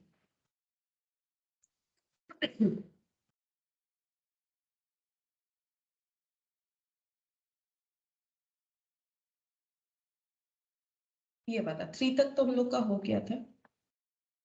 Martis Limited have several departments. Goods supplied to each department are debited to memorandum departmental stock account at cost plus fixed percentage markup to give the normal selling price. क्या बोला है, मार्टिस लिमिटेड जो है इनका अलग अलग department है, ये कंपनी है। ठीक है, good supplied to each department, हर एक डिपार्टमेंट में स्टॉक भेजा जाता है, are debited to memorandum departmental stock account at cost plus a fixed percentage markup. ठीक है, जैसे मैंने बोला जो भी स्टोर इंचार्ज होंगे यानी डिपार्टमेंट इंचार्ज होंगे, इनके पास स्टॉक आ जाएगा, ये अपना स्टॉक अकाउंट मेंटेन करेंगे eight cost plus fixed percentage. तो अभी तक तुम लोग को लग रहा होगा कि ये क्या हो रहा था, देखो यहाँ पर क्वेश्चन ऐसे ही रहेगा, हमें बता देगा कि किस तरह से ये लोग अपना अकाउंट मेंटेन करते हैं। तो ये अपना स्टॉक अकाउंट बनाते हैं जो कि एक रफ स्टॉक अकाउंट है, इसीलिए इसके आगे मेमोरेंडम लैंग्वेज एडेड है। कैसे बनाते हैं, कॉस्ट जो इनका होता है plus fix percentage of markup, markup मतलब profit to give the normal selling price, ताकि नॉर्मल सेलिंग प्राइस निकल के आ जाए। स्टॉक को इसी तरह से मेंटेन करते हैं। The markup is credited to a memorandum departmental markup account, और जितना भी प्रॉफिट है उसको अलग से मार्कअप अकाउंट में हमें दिखाते जाना है, ये चीज बोला है, ये प्रोसेस बोल दिया है जो अभी तक मैंने तुम लोगों को सिखाया। Any reduction in selling price, जैसे मैंने बोला कि अगर एबनॉर्मल स्टॉक है तो हो सकता है कि हम लोगों ने अपना सेलिंग प्राइस को मार्क डाउन कर रखा है यानी रिड्यूस्ड कर रखा है, ब्रैकेट में देखो मार्क डाउन बता दिया। Will required adjusted in the stock account and in the markup account, तब हमें क्या करना पड़ेगा, स्टॉक अकाउंट और मार्कअप दोनों में उसे एडजस्ट करना पड़ेगा। देखो अभी अभी हम लोगों ने वही चीज किया, स्टॉक अकाउंट और मार्कअप दोनों में एडजस्ट किया। 2000 ये अप्रोच देख लो या फिर ये अप्रोच देख लो, बात तो एक ही है। The markup for department A for the last 3 year has been 25%। Markup जो चल रहा है इस डिपार्टमेंट का वो है लास्ट 3 साल से 25%। Figures relevant to Department A for the year ended 31st March 2002 were as follows। Department A का हमें डिटेल्स बता दिया है। ओपनिंग स्टॉक एट कॉस्ट, तो अब हमें इसको ट्रांसफर करना पड़ेगा सेलिंग प्राइस पे, ठीक है, ये वाला है। अच्छा, ये ओपनिंग स्टॉक है, ये परचेज है, ये भी कॉस्ट पे है, तो इसे भी सेलिंग प्राइस में ट्रांसफर करना पड़ेगा। सेल्स को कुछ नहीं करना पड़ता क्योंकि ये सेलिंग प्राइस पे होता है। इट इज फर्दर एसर्टेन, फिर देखा गया क्या बोल रहे हैं देखो, shortage of stock found in the year ending 31st March 2002, 31st मार्च 2002 को एक शॉर्टेज दिखा है जिसका कॉस्ट इतना है। अब शॉर्टेज मतलब स्टॉक का आउटफ्लो हुआ है बट थ्रू सेल नहीं, चोरी वोरी हो गया होगा, ठीक है। तो इसको भी हमें क्या दिखाना पड़ेगा, हम लोग क्योंकि स्टॉक अकाउंट में दिखाएंगे तो इसका भी सेल वैल्यू में ट्रांसफर करना पड़ेगा। Opening stock on 1/4/2001 including goods costing 6000 had been sold during the year and had been marked down in the selling price by 600। बोल रहा है कि एक डिफेक्टिव आइटम था, ठीक है, इसीलिए उसका सेलिंग प्राइस हम लोगों ने 600 रुपीज से कम किया। लेकिन वो कैसे हमारे पास आ पहुंचा था, not through purchase, through opening stock. Through opening stock defective goods हमारे पास आ पहुंचा था जिसको हम लोगों ने सेल किया, बट सेलिंग प्राइस को 600 रुपए से कम किया, जितना भी होना चाहिए था 600 रुपए से कम किया। The remaining stock had been sold during the year, बाकी स्टॉक उसी साल बेच दिया गया। Goods purchased during the year were marked down by 1200 from a cost of 15,000। Goods जो परचेज किया है उसे भी मार्क डाउन किया गया था 1200 से फ्रॉम ए कॉस्ट ऑफ 15,000, जिसका एक्चुअली कॉस्ट था 15,000। Mark down stock costing 5,000 remain unsold, अभी भी जो मार्क डाउन स्टॉक पड़ा हुआ है वो अनसोल्ड है, मतलब क्लोजिंग स्टॉक में कुछ एबनॉर्मल स्टॉक भी है, ठीक है, मार्क डाउन किया हुआ स्टॉक भी है। The departmental closing stock is to be valued at cost subject to adjusted for markup and markdown। बोल रहे कि क्लोजिंग स्टॉक कैलकुलेट करना पड़ेगा क्योंकि हम लोग जब मेमोरेंडम स्टॉक बनाएंगे तो हमारा जीपी तो बैलेंस आएगा नहीं, आएगा क्लोजिंग स्टॉक, उसे हमें कॉस्ट में valued at cost subject to adjustment for, cost में तो वैल्यू होगा ही, और कंडीशन क्या है, एडजस्टमेंट करना पड़ेगा मार्कअप और मार्कडाउन से, ठीक है, अगर मार्कअप हुआ है तो मार्कअप से, मार्कडाउन हुआ है तो मार्कडाउन से।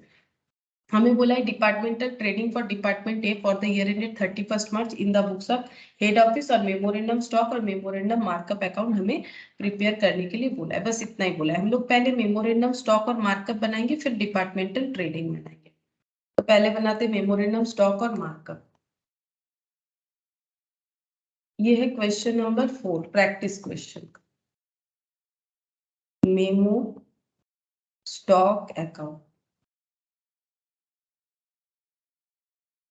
जो कि हमेशा सेलिंग प्राइस पे बनेगा, और memo markup.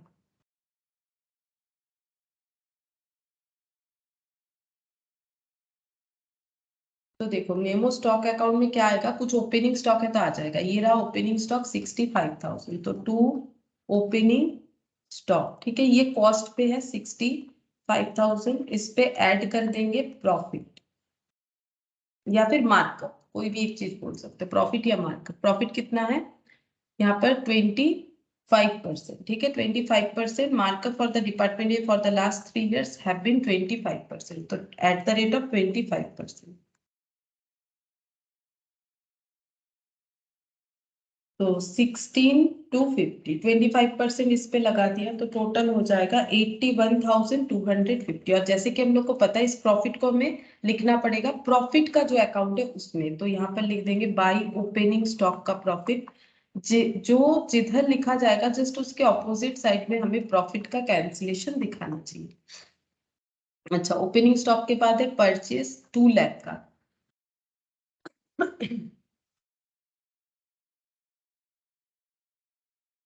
Plus profit, profit है 25%, तो 25% मतलब ये हो जाएगा 50,000, इस पे 25% लगाएंगे तो ये हो गया 2,50,000। अब बाई परचेज बोल के भी यहाँ पर दिखाना पड़ेगा। यहाँ पर लिख सकते हो markup in opening stock, markup in opening stock by memo by purchase बोल के लिख सकते हो, ठीक है, by purchase markup in purchase.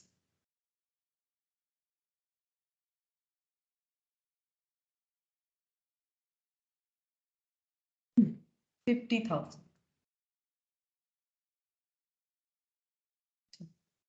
Next यहाँ पर देखते हैं और क्या लिखना पड़ेगा। सेल्स 3 लाख, इस पे कोई मार्कअप एलिमिनेशन नहीं करना पड़ता है, दिखाना भी नहीं पड़ता है, क्योंकि ये ऑलरेडी मार्कअप पे ही है। सेल्स हो गया 3 लाख। शॉर्टेज था, शॉर्टेज है 1 लाख, तो बाई शॉर्टेज 1 लाख। इस पे ऐड करेंगे हम लोग प्रॉफिट, क्योंकि हमें सारा चीज प्रॉफिट पे दिखाना है। 25% यानी 25,000। तो 1 लाख था कि 1,000 था? 1,000।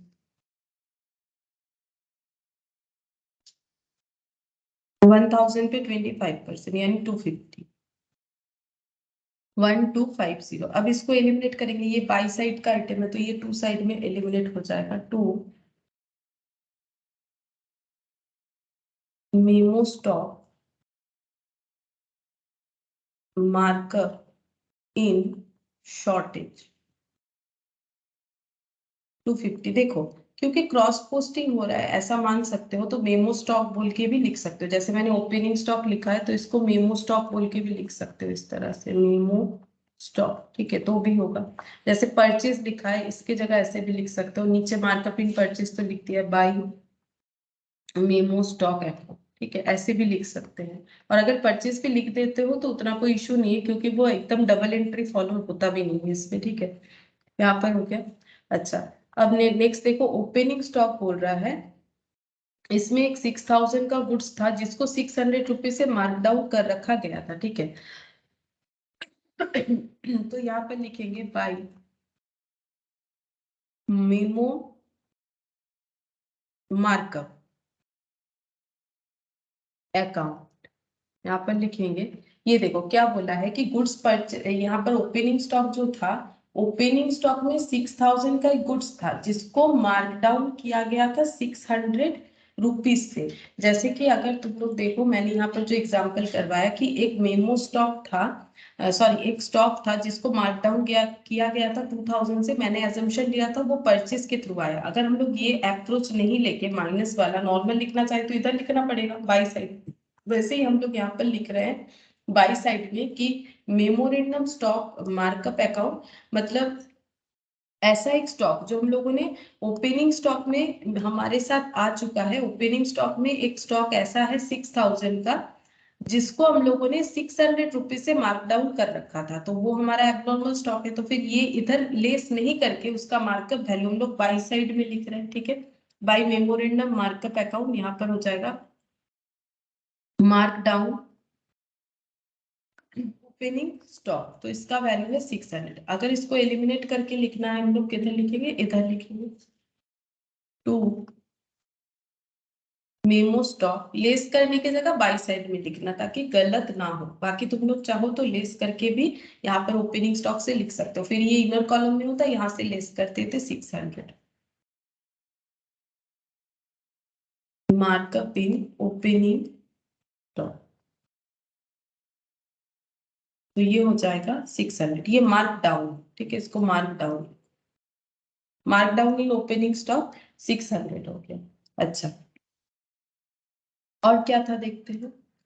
और यहाँ पर goods purchase during the year 1200 from A cost of 15,000 mark down stock costing 5,000 remain unsold. मतलब क्लोजिंग स्टॉक में ये रह गया है, परचेज किया गया स्टॉक जो कि मार्क डाउन किया गया था, ठीक है। तो हम लोग पहले क्लोजिंग स्टॉक को चेक करते कितना होगा, तो यहाँ पर लिखेंगे। अच्छा, ये भी तो लिखना पड़ेगा कितने से मार्क डाउन हुआ था, देख लेते हैं 1200 से। तो इसको भी इसी तरह से रिकॉर्ड कर लेते हैं जैसे ये वाला रिकॉर्ड किया। By memo markup mark down किया गया है 1200 से, मार्क डाउन इन परचेज का मार्क डाउन किया गया है 1200 से, मतलब परचेज जो किया गया था ये वाला, इस पे 1200 लेस करना था, तो लेस की जगह हम लोगों ने ऐसे लिखा है, तो यहाँ पर लिखते हैं to memo stock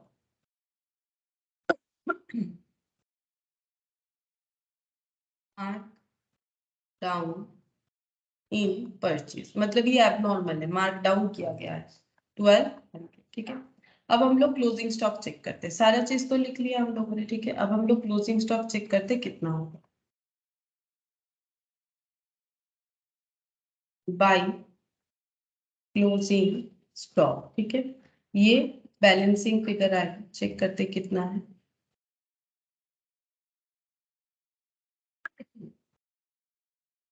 $3,50,000 plus 81,250, 3,31,250 minus 3,00,000 minus 1,250 minus 1,800, तो 28,200। अब इसमें भी प्रॉफिट एलिमेंट जरूर इंक्लूड होगा, क्योंकि ये पूरा ही प्रॉफिट वाला अकाउंट था, ठीक है। मतलब विद प्रॉफिट ये पूरा कैलकुलेशंस किया गया था। अच्छा, अब हम लोग को एक चीज देखना है कि सारे प्रॉफिट एलिमिनेट तो एक्सक्लूड कर दिया, अब 28,200 क्लोजिंग स्टॉक का भी हमें प्रॉफिट एलिमिनेट एक्सक्लूड करके लिखना पड़ेगा। बट प्रॉब्लम ये है, क्योंकि यहाँ पर कुछ मार्कडाउन वाला एलिमेंट था जो कि क्लोजिंग स्टॉक में रह गया, ये देखो, the departmental closing stock to be valued at cost subject to adjustment for markup and markdown. क्यों ऐसा हुआ, ये जो क्लोजिंग स्टॉक बन रहा है ये कहाँ से बना होगा, जो ओपनिंग स्टॉक और परचेज था जिसको हम लोगों ने सेल किया, लेकिन जो बच गया, सेल हुआ, शॉर्टेज हुआ, उसके बाद भी जो बच गया वही हम लोग का क्लोजिंग स्टॉक है। अब हमारे ओपनिंग स्टॉक में भी एक एबनॉर्मल स्टॉक था जिसे हम लोगों ने 600 से मार्क डाउन कर रखा था, हमारे परचेज स्टॉक में भी एक एबनॉर्मल स्टॉक था जिसे हम लोगों ने 1200 से मार्क डाउन कर रखा था। यानी ये जो क्लोजिंग स्टॉक बचा, इसमें एबनॉर्मल और नॉर्मल दोनों तरह का स्टॉक जो है वो पड़ा हुआ है, क्योंकि क्वेश्चन ही हमें बोल रखा है कि मार्कअप और मार्कडाउन दोनों ही एडजस्टमेंट करना पड़ेगा। यानी एबनॉर्मल स्टॉक पूरा सेल हो गया, इसका कोई गारंटी नहीं है। तो हम लोग इस पे डायरेक्टली सिर्फ ये परसेंटेज जो था यहाँ पर 25% नहीं लगा सकते, अगर लगा देते तो क्वेश्चन आसानी हो जाता। हम लोग इस पे डायरेक्ट 25% नहीं लगा पाएंगे ना, क्योंकि हम लोग का 25% इस पे पूरा नहीं होगा, क्योंकि इसमें नॉर्मल एबनॉर्मल दोनों इंक्लूडेड है, जबकि 25% सिर्फ नॉर्मल स्टॉक के प्रॉफिट को ही रिप्रेजेंट कर रहा है, ठीक है। तो अगर हम लोग इस पे 28,200 पे लगा देते हैं 25/125, तो ये तो गलत अप्रोच हो जाएगा, ठीक है, ये रॉन्ग अप्रोच हो जाएगा। तो कैसे बनेगा, हम लोग इसका एक वर्किंग नोट बनाते हैं, देखो यहाँ पर ओपनिंग स्टॉक में अगर हम लोग देखें तो यहाँ पर हम लोगों का गुड्स परचेज जो परचेज हुआ था 15,000 का, उसको 1200 से मार्क डाउन किया गया था, और कॉस्टिंग 5,000 रिमेन अनसोल्ड, मतलब 5,000 का स्टॉक उसमें से रह गया। मतलब ये जो क्लोजिंग स्टॉक है इसमें 5,000 परचेज वाला है। तो हम लोग कैसे कैलकुलेट करेंगे कि अगर 15,000 का परचेज जो हुआ था, 15,000 का जो परचेज स्टॉक हुआ था उसमें मार्कडाउन कितना किया गया है, उसमें मार्कडाउन किया गया है 1200, ठीक है, 1200। अब इसमें से जो रिमेनिंग रह गया यानी 5,000, इसमें से जो 5,000 रह गया उसमें उसका वैल्यू कितना होगा, तो 1200 उसमें उसको कितने से मार्कडाउन किया गया होगा, प्रोपोर्शनेट अमाउंट कैलकुलेट कर लेते हैं। 1200 डिवाइडेड बाई 15,000 इंटू 5,000, तो ये हो गया 400। ये हम लोगों ने क्या कैलकुलेट किया, 400 कैलकुलेट कैसे किया कि 15,000 हम लोगों ने परचेज किया था, ये क्या है, ये है परचेज स्टॉक जिसको मार्क डाउन किया गया है 1200 से। तो इसमें से अगर 5,000 क्लोजिंग स्टॉक में रह गया, ये परचेज वाले से 5,000 अगर क्लोजिंग स्टॉक में रह गया है तो उसका मार्क डाउन वैल्यू कितना है, 400, ठीक है। अब हम लोग यहाँ पर चेक करते हैं कि मार्कअप एलिमेंट कितना होगा। मतलब जो 28,200 है वो हम लोगों का एबनॉर्मल स्टॉक इंक्लूडेड है। अब एबनॉर्मल स्टॉक का एक्चुअली कितना मार्क डाउन कर रखा है 400। तो अगर सारा का सारा नॉर्मल स्टॉक होता तो ये क्लोजिंग स्टॉक का वैल्यू हमारा ज्यादा दिखता। ये क्लोजिंग स्टॉक का वैल्यू हम लोग का कितना दिखता फिर 28,200 प्लस 400 यानी 28,600 दिखता। और इस पे हम लोग डायरेक्टली ऐसे प्रॉफिट लगा सकते थे 25/125। ठीक है, 25/125। क्यों ये लगा सकते थे? क्योंकि 400 यहाँ पर एक्चुअली 15,000 परचेज स्टॉक था जिसको मार्क डाउन कर रखा था 1200 से। तो इसमें से बचा हुआ क्लोजिंग स्टॉक में इंक्लूडेड है 5,000 वाला स्टॉक। तो अगर 15,000 1200 से मार्क डाउन था तो 5,000 कितने से 400। तो अगर मार्क डाउन नहीं होता, अगर हमारा नॉर्मल होता पूरा स्टॉक, तो उसका वैल्यू होता ये वाला। और उस पर हम लोग डायरेक्टली इतना प्रॉफिट जो है चेक करके देख सकते थे कितना होता है। तो इस पे डायरेक्ट प्रॉफिट अगर चेक करके देखोगे कि अगर किसी तरह का मार्कडाउन नहीं होता तो हमारा प्रॉफिट एलिमेंट कुछ इतना दिखता।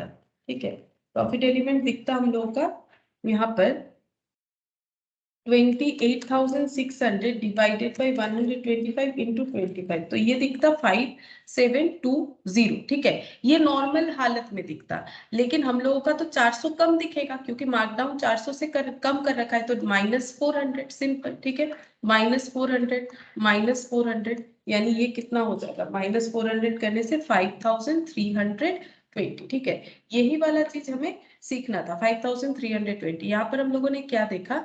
देखो हमारे पास क्या क्या था? ओपनिंग स्टॉक था, परचेज था, सेल्स था। ये सबको हम लोगों ने सेल वैल्यू में ट्रांसफर किया, शॉर्टेज को भी किया। अब हम लोगों ने दो मार्कडाउन एलिमेंट देखा, उसमें से एक परचेज में आ गया था। ये देखो ओपनिंग स्टॉक में एक था 6,000, लेकिन ये पूरा बिक गया। ठीक है, ये पूरा अगर बिक गया है जिसको 600 से मार्कडाउन किया गया था तो वो तो क्लोजिंग स्टॉक में नहीं आएगा। The remaining stock had been sold during the year, पूरा स्टॉक के बिक गया। दो तरह से हमारे पास डिफेक्टिव गुड्स आ गया था, through opening stock, through purchase. लेकिन ओपनिंग स्टॉक वाला बोल रहा है पूरा सेल हो गया, परचेज वाला रह गया है। तो इसका मतलब ये जो क्लोजिंग स्टॉक है इसमें एबनॉर्मल स्टॉक भी है, नॉर्मल स्टॉक भी है। लेकिन एबनॉर्मल कौन सा वाला है? परचेज वाला ही होगा, क्योंकि ओपनिंग वाला तो बिक गया। अगर ओपनिंग वाला नहीं बिकता तो फिर वो भी आ सकता था। अब अगर एबनॉर्मल नॉर्मल दोनों इंक्लूडेड है तो मार्कडाउन या मार्कअप एज इट इज नहीं होगा जैसे नॉर्मल का होता है। ठीक है, तो नॉर्मली हम लोग इस पे 28/25 नहीं कर सकते, ये रॉन्ग अप्रोच हो जाएगा क्योंकि इसमें मार्कडाउन है। तो ये इस तरह से होगा। अगर ये मार्कडाउन नहीं होता तो वैल्यू इतना होता, लेकिन मार्कडाउन 400 से है तो फिर हम लोग इस पे पहले 400 ऐड करके इसको नॉर्मल बना दिए। नॉर्मल पे हम लोग 25/125 कर सकते हैं, फिर -400 कर दिया तो पता चल गया कि कितना होगा 5,320। तो हम लोग इसको यहाँ पर लिख सकते हैं। ये क्लोजिंग स्टॉक का जो मार्कडाउन वैल्यू है, मतलब जो मेमो स्टॉक बोल के आएगा वो कुछ इस तरह से आएगा। ये देखो 5,320 टू क्लोजिंग, ऐसे लिख सकते हैं, to memo stock closing stock reserve 5,320। ठीक है, और बाकी बैलेंस क्या आ जाएगा? ग्रॉस प्रॉफिट को। तो कितना हो जाएगा? 50 + 16 250, 50,000 + 16 250, 66,250 माइनस 250 माइनस 600 माइनस 1200 माइनस 5,320, 58,800, 880। ठीक है, तो ये हमें प्रिपेयर करके दिखाने के लिए बोला था। देखो मेमोरेंडम स्टॉक और मेमोरेंडम मार्कअप, और बोला है departmental trading account for department A. ये बना के देखते हैं, डिपार्टमेंटल ट्रेडिंग अकाउंट ये प्रिपेयर करने बोला था।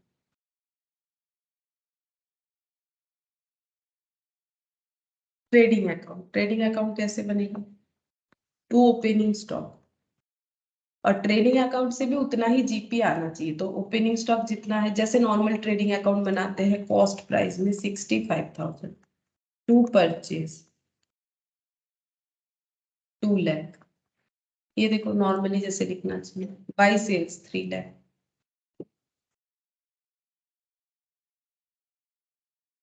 बाय शॉर्टेज, शॉर्टेज है 1000 by closing stock. Closing stock कितना होगा, ये यहाँ पर नहीं दिया हुआ था, हम लोगों ने कैलकुलेट किया था 28,200, लेकिन वो प्रॉफिट के साथ है। ट्रेडिंग में तो हम लोग प्रॉफिट के साथ नहीं लिख सकते। प्रॉफिट एलिमेंट कितना है 5320, ये हटा देंगे तो जितना आएगा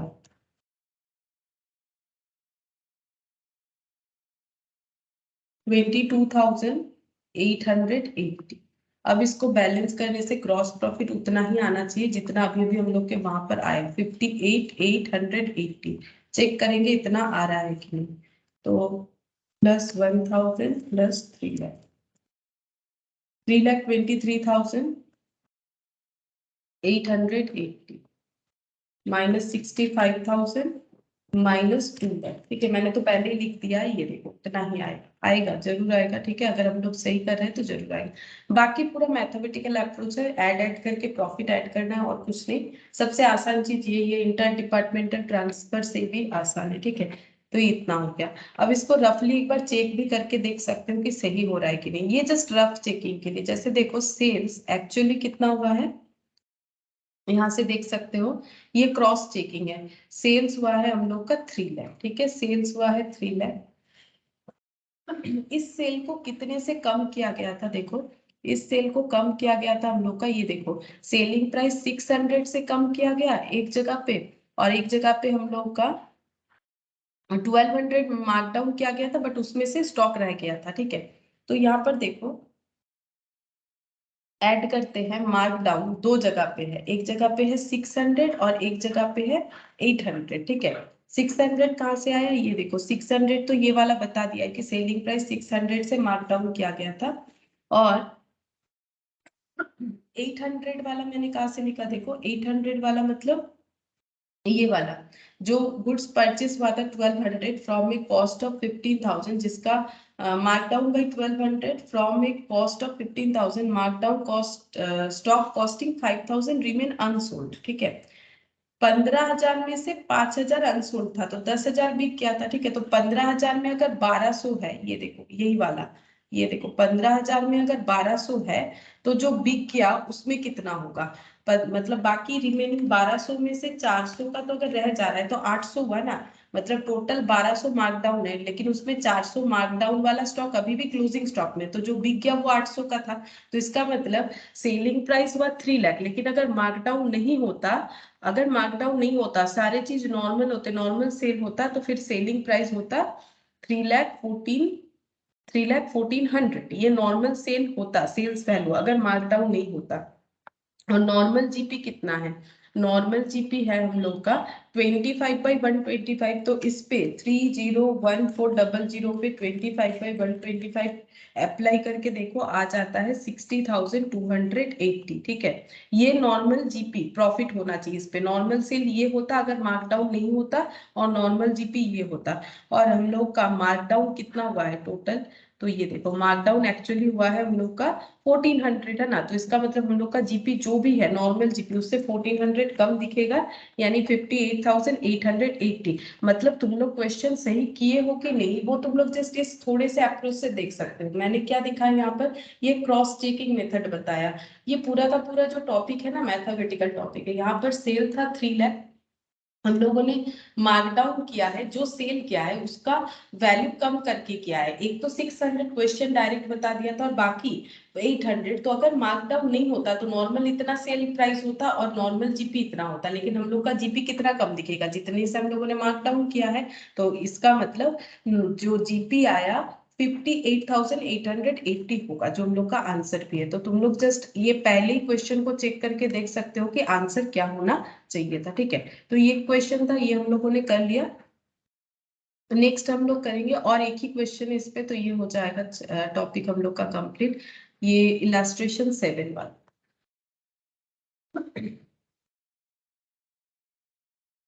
इलास्ट्रेशन 7, यहाँ पर क्या बोला है देखो, ग्राम उद्योग के रिटेल स्टोर हैज 2 डिपार्टमेंट। ग्राम उद्योग बोल के एक रिटेल स्टोर है, जैसे कि मैंने आज स्टार्टिंग में ही बोला, ये सब रिटेल स्टोर वगैरह में होता है। has two department, दो डिपार्टमेंट है, khadi and silk, for each of which stock account and memorandum markup account are kept, दोनों के लिए स्टॉक अकाउंट और मार्कअप अकाउंट फॉलो होता है. All the goods supplied to each department are debited to the stock account at cost plus markup. बोल रहा है कि जितने भी गुड सप्लाई होंगे हर एक डिपार्टमेंट में सबको डेबिट करना है स्टॉक अकाउंट में कॉस्ट प्लस मार्कअप, ये हमें पता है सेलिंग वैल्यू पे दिखाना है. which together make up the selling price of the goods. देखो ये सब बता रहा है कि क्या करना है, अगर हम लोग मार्कअप ऐड कर देंगे तो वो सेलिंग प्राइस दिखेगा. And the sale proceeds of the goods are credited to the account, और सेल प्रोसीड्स करके जो आएगा वो भी उसी अकाउंट में क्रेडिट करके दिखाना है. The amount of markup is credited to the departmental markup account, और जो भी मार्कअप होगा वो हमें मार्कअप अकाउंट में दिखाना है, मतलब profit element. If the selling price of any goods is reduced below the normal selling price, यानी mark down, the reduction mark down is adjusted both the stock account and departmental markup. सब बोल रहे हैं क्या करना है. अगर mark down होता है तो स्टॉक में भी दिखाओ, मार्कअप में भी दिखाओ, जो मैंने अभी किया. ठीक है. The rate of markup for khadi department 33 and 1/3 of the cost and for silk department 50% of the cost. अब यहाँ पर मार्कअप रेट हमें बता दिया है, बाकी यहाँ से लेके यहाँ तक तो प्रोसेस बता रखा है करना क्या है. The following figures have been taken from the books for the year ended 31st December 2001. Khadi का स्टॉक बता दिया, कॉस्ट पे परचेज सेल्स. ठीक है. फिर यहाँ पर stock of khadi on 1st Jan included goods the selling price of which had been marked down by 1260. These goods were sold during the year at reduced price. Certain stock of the value of 6,900 purchased for the khadi department were later in the year transferred to the silk department and sold for 10,350. As a result, though cost of the goods is included in the khadi department, the sale proceeds have been credited to the silk department. ये बताएंगे जब हम लोग करेंगे तो इसको फिर से डिटेल्स में बताएंगे. हमें करने क्या बोला है, मेमोरेंडम स्टॉक, मेमोरेंडम मार्कअप और extract of the profit and loss account, दोनों का. ठीक है. हम लोग पहले यहाँ पर बना लेते हैं. ठीक है. मेमो स्टॉक एक बनाने बोला है, memo stock.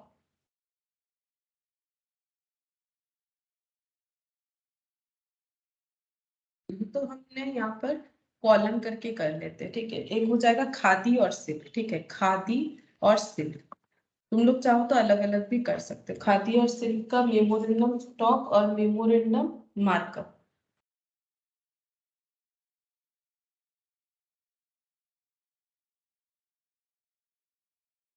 Khadi silk, khadi silk memo markup. फिर हम लोग ट्रेडिंग बनाएंगे. सबसे पहले ओपनिंग स्टॉक 10,500 और 18,600. तो टू ओपनिंग स्टॉक 10,500 खादी का, तो ऐसे लिखते हैं 10,500, और इसमें ऐड कितना होगा प्रॉफिट एलिमेंट, यहाँ पर बोल दिया था 33 and 1/3%. कहाँ पर तो बोला था, ये रहा 33 and 1/3%, मतलब 1/3, इस पे 1/3. तो 10,500 कैलकुलेटर पे करके देख लो, डिवाइडेड बाय 3 करने से 3,500, और ऐड करने पे आ जाएगा 10,500, ये हो गया 14,000. ठीक है. हम पहले खादी का पूरा कंप्लीट कर लेते हैं, फिर इसके बाद जो है सिल्क का करेंगे. तो यहाँ पर मार्कअप में लिखेंगे बाई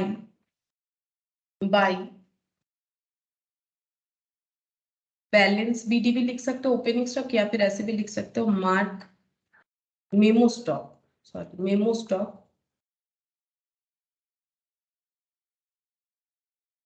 ओपनिंग का यहाँ पर 3,500. ठीक है.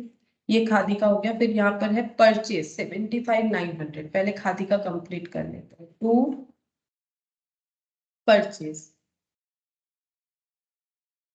इसको थोड़ा नीचे लिखते हैं, नहीं तो जैसे ये लिखा है इसका वैल्यू लिखने का जगह नहीं है. टू परचेज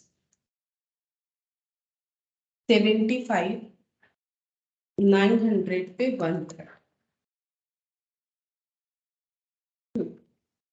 25,300 ये प्रॉफिट आ रहा है. पहले प्रॉफिट रिकॉर्ड कर ले. By memo stock purchase 25,300. अब ये ऐड कर लेते हैं 75,900, तो ये हो जाएगा 10,1200. ठीक है. अच्छा, इसके बाद है सेल्स 95,600, सेल्स तो नॉर्मल रिकॉर्ड हो जाएगा। अच्छा, इसके बाद है यहाँ पर आ रहा है the stock of khadi on 1st Jan included goods the selling price of which has been marked down by 1260 का एक मार्क डाउन है, तो मार्क डाउन को रिकॉर्ड करेंगे ऐसे बाय मेमो मार्क डाउन है ओपनिंग स्टॉक का। क्यों, क्वेश्चन ही बता दिया, या तो ओपनिंग स्टॉक से लेस कर सकते थे, उसकी जगह मैंने ऑपोजिट में लिखा। ये Jan 1 का बताया ना, तो मार्क डाउन ओपनिंग स्टॉक का है 1260 का। अब यही वाला हमें उसमें भी रिकॉर्ड करना पड़ेगा, टू साइड में, टू मेमोरेंडम स्टॉक लिखे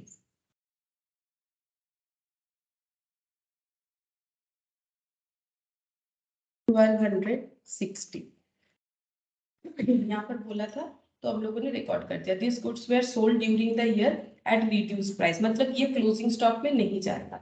certain stock of the value of 6,900 purchase for khadi department were later in the year transfer to silk department and sold for 10,350। ठीक है, ट्रांसफर हुआ है 6,900 का स्टॉक, तो ट्रांसफर एंट्री क्या होगा? अगर ट्रांसफर हुआ है, खादी ने सिल्क को किया है, तो खादी सेलर है, तो क्या लिखेगा? By transfer. कितने का हुआ है? 6,900। लेकिन ये तो कॉस्ट है, हम लोग को क्या करना पड़ेगा? इस पे प्रॉफिट लगाएंगे 1/3, तो कितना हो जाएगा? 6,900 डिवाइडेड बाय 3, 2,300 होगा, ऐड करने पे हो जाता है 9,200 का ट्रांसफर हुआ। ठीक है, तो इसने ट्रांसफर किया है 9,200। अब ये वाला हम लोग को एलिमिनेट करके दिखाना पड़ेगा, टू साइड में दिखाएंगे, to memo stock transfer, to memo stock ये है ट्रांसफर। ठीक है, तो ये कितना है? 2,300 ट्रांसफर का प्रॉफिट एलिमेंट। जहां पर जो प्रॉफिट एलिमेंट है जस्ट हमें ऑपोजिट में लिखना है। अच्छा, उसके बाद एंड सोल्ड फॉर 10,350, सेल कर दिया गया है 10,350 में सेल किया गया। तो यहाँ पर बोला है कि खादी डिपार्टमेंट ने 6,900 में जो स्टॉक परचेज किया था वो ट्रांसफर किया है सिल्क डिपार्टमेंट में, और सिल्क डिपार्टमेंट में ट्रांसफर हुआ है और 10,350 में ट्रांसफर हुआ है। मतलब ये ट्रांसफर जो है ये सिल्क डिपार्टमेंट ने कितने में लिया होगा? यहाँ पर 10,000, यहाँ पर क्वेश्चन ही हमें बोल रहा है 10,350। ये थोड़ा सा नीचे लिखते हैं, यहाँ पर लिखते हैं टू ट्रांसफर। इसने 10,350 में वो ट्रांसफर जो है लिया। ठीक है, 6,900 क्योंकि प्रॉफिट लगाना है, तो मैंने 9,200 कर दिया, ये ट्रांसफर हुआ 10,350 में। As a result, though cost of the goods is included in the khadi department, the sale proceeds have been credited to the silk department। बोल रहा है कि कॉस्ट को खादी में दिखाओ। देखो ये सब बोला है, लेकिन हम लोग को तो पता है करना ही होता है, ये खादी में दिखेगा, लेकिन ट्रांसफर जो है वो सिल्क में दिखेगा। क्यों?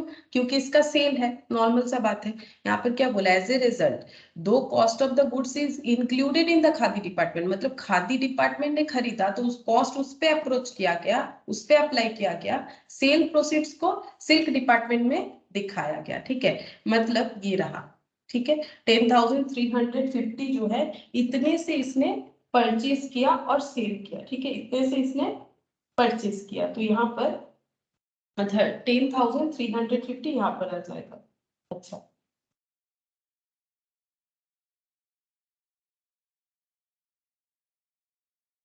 इसको ऐसे भी दिखा सकते हैं, ये देखो 6,900 प्लस हाफ। क्यों?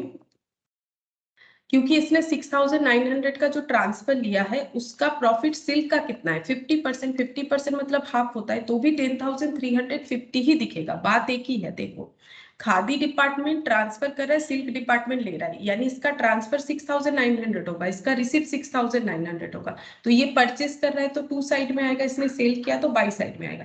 इसने 1/3 लगा के सेल किया, इसका मतलब इसका प्रॉफिट 1/3 होता है, इसका हाफ होता है। ये हमें क्वेश्चन बता दिया, तो उस तरह से ऐड कर दिया। या फिर देख सकते हो कि क्वेश्चन हमें बता भी दिया है कि 10,350 का सेल वैल्यू होगा, वैसे भी देख के भी लिख सकते हैं। फिर क्या बोला यहाँ पर? During the year 2001 to promote sales the goods were mark down as follows. तो खादी डिपार्टमेंट ने 5,600 का स्टॉक को 360 से मार्क डाउन किया है, तो हम लोग खादी का ही कर रहे हैं, तो खादी का मार्क डाउन लिख लेते हैं यहाँ पर by memo markup markdown question बता दिया है, 360 से मार्क डाउन किया है, जैसे बताया वैसे ही हम लोग कर रहे हैं। सिल्क का भी हम लोग कर नहीं रहे हैं।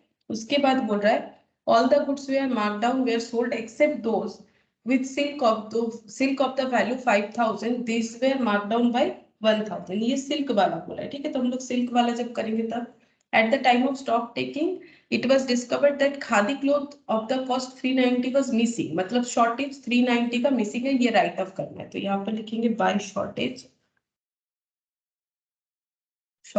390 और इस पे प्रॉफिट एलिमेंट होगा 1/3, तो 390 पे 130 प्लस 390, तो ये हो गया 520, ठीक है। ये 520। अच्छा, दो मार्कडाउन हम लोगों ने लिखा नहीं, वो लिखना पड़ेगा, ठीक है। ये टू साइड में आ जाएगा, टू मेमो स्टॉक बोल के एक हो जाएगा ये वाला मार्कडाउन 360 और एक ये वाला टू शॉर्टेज वाला 130, ठीक है। और तो कुछ नहीं है। अब हम लोग को सिल्क का भी कंप्लीट कर लेना चाहिए, उसके बाद हम लोग बाकी क्वेश्चन को पूरा कंप्लीट कर लेंगे। सिल्क का देख लेते हैं। ओपनिंग स्टॉक है 18600, ठीक है। तो यहाँ पर लिखते हैं 18600 और इसका हाफ करके होगा 9300, ठीक है। तो इसका प्रॉफिट यहाँ पर क्रॉस हो जाएगा 9300 क्रॉस पोस्टिंग, ठीक है, प्लस 18600, तो टोटल हो जाता है 27900, ठीक है। परचेस का देखो 93400, तो यहाँ पर हो जाएगा 93400 प्लस हाफ, तो 93400 डिवाइडेड बाय 2 46700, तो 46700 इधर परचेज वाला हो जाएगा और यहाँ पर ऐड कर देते हैं प्लस 93400, तो ये हो जाएगा 1,40,100।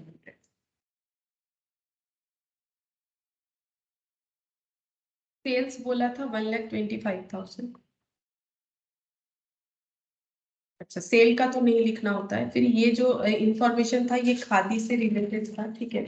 अच्छा, इसका जैसे 1260 का एक मार्कडाउन था, इसमें ऐसा कुछ नहीं था क्योंकि ये इस पॉइंट को बोल रहे हैं, इस पॉइंट में हमारा सिल्क रिलेटेड कुछ भी बात नहीं बोला गया था, ठीक है। फिर ट्रांसफर का जो है, तो ट्रांसफर का यहाँ पर हमारा प्रॉफिट इंक्लूड करके हम लोगों ने दोनों जगह तभी ट्रांसफर का रिकॉर्डिंग कर दिया था, ठीक है। अच्छा, ये वाला देखते हैं। जो 360 से मार्क डाउन था वो सिल्क के केस में 2000 से मार्क डाउन था और शॉर्टेज इसका कुछ नहीं था। अब हम लोग क्या कैलकुलेट करेंगे, यहाँ पर क्लोजिंग स्टॉक हो जाएगा बाय क्लोजिंग स्टॉक, और तो कुछ है नहीं, क्लोजिंग स्टॉक बैलेंसिंग फिगर होके आ जाएगा। तो 14,000 प्लस 101200, तो ये हो गया 1,15,200 minus 95,600 minus 1260 minus 9,200 minus 360 minus 520 8,260।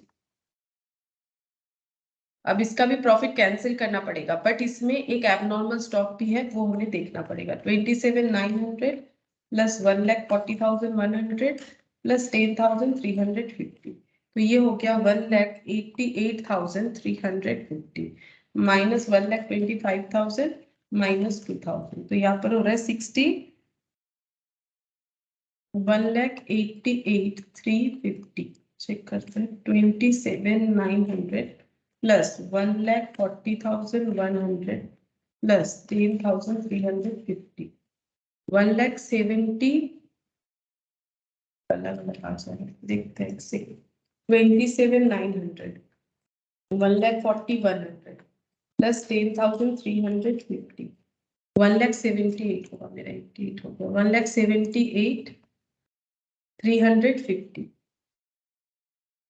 Minus 1,25,000 minus 51,350, ये क्लोजिंग स्टॉक आ गया। अब हम लोग मेमो स्टॉक को कंप्लीट करते हैं। तो ये 1260 के साथ तो कुछ था नहीं, यहाँ पर भी कुछ नहीं था। ये 360 के साथ 2000 था, देख सकते हो यहाँ पर 360 के साथ 2000 था, इसमें भी कुछ नहीं आएगा, ठीक है। अब हमें क्लोजिंग स्टॉक का जो है लिखना पड़ेगा, ठीक है। क्लोजिंग स्टॉक का हमें मार्कडाउन लिखना पड़ेगा, to memo stock closing stock, ठीक है। और यहाँ पर आ जाएगा जीपी। तो क्लोजिंग स्टॉक का कितना आएगा चेक करते हैं। क्लोजिंग स्टॉक दोनों का कितना आया, एक का आया है 8260 और इसमें किसी तरह का एबनॉर्मल स्टॉक नहीं है क्योंकि खादी का जितना भी एबनॉर्मल स्टॉक था वो सेल हो गया है। तो 8260 पे हम लोग डायरेक्टली चेक कर सकते हैं कितना होगा, इसमें तो प्रॉफिट इंक्लूडेड है। तो ये यहाँ पर 1/4 करेंगे तो हमें पता चल जाएगा 8260 डिवाइडेड बाई 4 यानी 2065। क्यों मैंने 1/4 किया, अभी तक तो 1/3 कर रहे थे, ये तो था हमारा कॉस्ट पे, ये तो सेल वैल्यू पे आया ना। तो अगर कॉस्ट पे 1/3 है तो सेल पे 1/4 होगा इसीलिए, लेकिन इसमें एबनॉर्मल स्टॉक रह गया है, इसका कैलकुलेशन करना पड़ेगा। बाकी खादी का ग्रॉस प्रॉफिट हम लोग का आ सकता है, हम लोग चेक करके देख सकते हैं। 25,300 plus 3,500 28,800 minus 1260 minus 2,300 minus 360 minus 130 minus 2065, तो ये हो गया 22,685।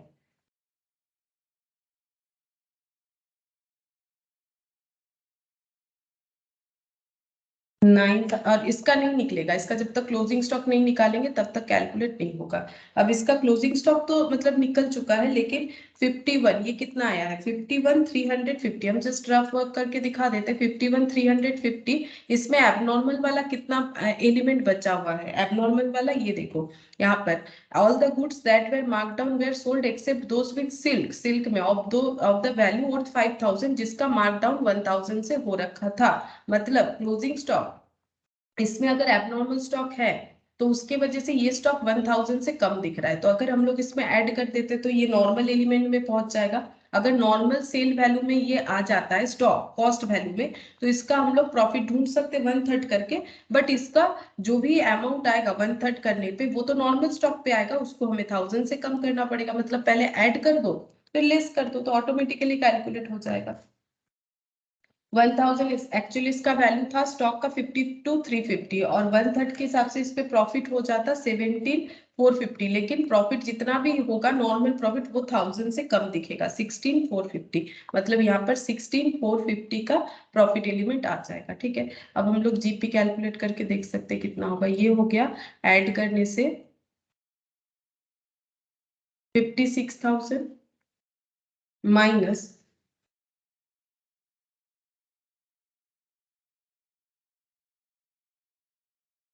37 नहीं 56,000 माइनस 16,450 माइनस 2,000, तो ये आ रहा है 37,000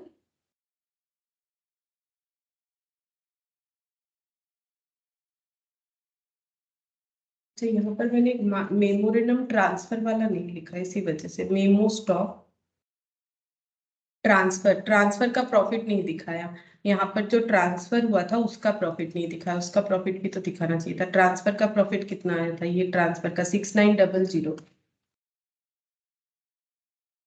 3450, वो बुक नहीं किया 3450, वो यहाँ पर नहीं लिखा था, तो ये 3450 से ऐड हो जाएगा 59,450, 59,450 माइनस 2,000, ठीक है। तो 57 और ये माइनस 16,450, अच्छा तो 41,000, हाँ 41,000 ग्रॉस प्रॉफिट बैलेंसिंग फिगर करके आ जाएगा, ठीक है। तो यहाँ पर हम लोगों ने सारा एलिमिनेशन किया था, ये वाला भूल गए थे इसी वजह से, क्योंकि वो पहले लिख लिया था ना। तो अगर तुम लोग चाहो तो अलग अलग दो अकाउंट करके कर सकते हो, पहले खादी का फिर सिल्क का। तो यहाँ पर हम लोगों को दो क्वेश्चन पूछा तो वो तो हो गया। अब बोला है एक ट्रेडिंग अकाउंट बना के दिखाने के लिए, ठीक है। यहाँ पर ये देखो जैसे इन्होंने अलग अलग कर रखा है, तुम लोग सोल्यूशन में देख सकते हो। सिल्क का अलग स्टॉक और अलग मार्कअप, ठीक है। खादी का भी अलग स्टॉक और मार्कअप, और यहाँ पर प्रॉफिट एंड लॉस अकाउंट, ठीक है। तो प्रॉफिट एंड लॉस अकाउंट में ये देखो, ये जस्ट इतना ही करना है और कुछ नहीं, लिख देना है कि कितना कितना profit and loss stock account होगा। तो पहले हम ना एक ट्रेडिंग अकाउंट भी बना के दिखा देते, जो बोला नहीं है लेकिन हम दिखा देते। ये देखो, ट्रेडिंग भी अगर बनाने बोले तो कैसे बनेगा। तो ये देखो, ओपनिंग स्टॉक आ जाएगा, तब हम लोग नॉर्मल क्वेश्चन देख के चेक करके देख सकते हैं कि सही हो रहा है कि नहीं। तो ये हो गया ओपनिंग स्टॉक में 5,000 सॉरी 10,500 और 18,600, 10,500 और 18,600 टू परचेज। ये चेक करने के लिए सही हुआ है कि नहीं। 75,900, 93,400, 93,400। अच्छा, बाई सेल्स जैसे नॉर्मल डिपार्टमेंट करते हो तो करके चेक करके देख सकते हो। से 95,600 और 1,25,000। अच्छा, फिर उसके बाद यहाँ पर बाई ट्रांसफर कितने का हुआ 6,900, और इसने वो ट्रांसफर परचेज किया, सिल्क ने परचेज किया, ये खादी ये सिल्क। अच्छा, बाई शॉर्टेज का है 390 विदाउट एनी प्रॉफिटेबिलिटी। ठीक है, शॉर्टेज है 390, ये रहा। बाई क्लोजिंग स्टॉक कितना हो जाएगा 8260 माइनस 2065, 8260 माइनस 2065, प्रॉफिट हटा के 6195। और दूसरा वाला 5135 माइनस 16450,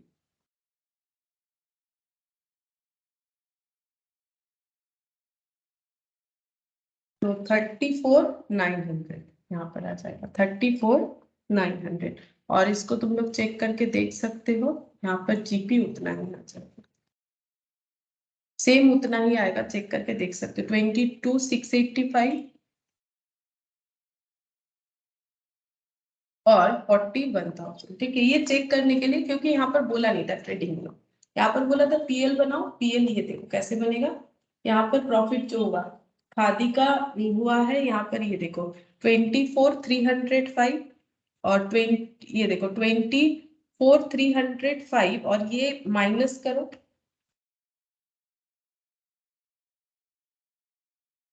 तो 22,685 ही दिखेगा। मतलब ये इससे अगर इसको हम लोग माइनस करते हैं तो हम लोग को 22,685 ही दिख रहा है, जो हम लोग का एक्चुअली प्रॉफिट है। ठीक है, और ये वाला देखो सिल्क का 42,000 माइनस 1,000 मतलब 41,000। ठीक है, अब ये कैसे लिखा गया, ये तो मार्कअप जो आया 24,305 और 42,000, और यहाँ पर स्टॉक में जो था उसको यहाँ पर दिखाया गया, मतलब क्लोजिंग स्टॉक में एक तो 1,000 था, एक 1,620, उसको ऐसे दिखाया गया। अगर वैसे नहीं दिखा के सिर्फ पीएल एक्सट्रैक्ट बोल के ये भी ब्रॉट डाउन कर देते हो नेट वैल्यू तो भी होगा। इसको अब हम करके क्या दिखाए, पीएल का एक्सट्रैक्ट ऐसे बना सकते हैं।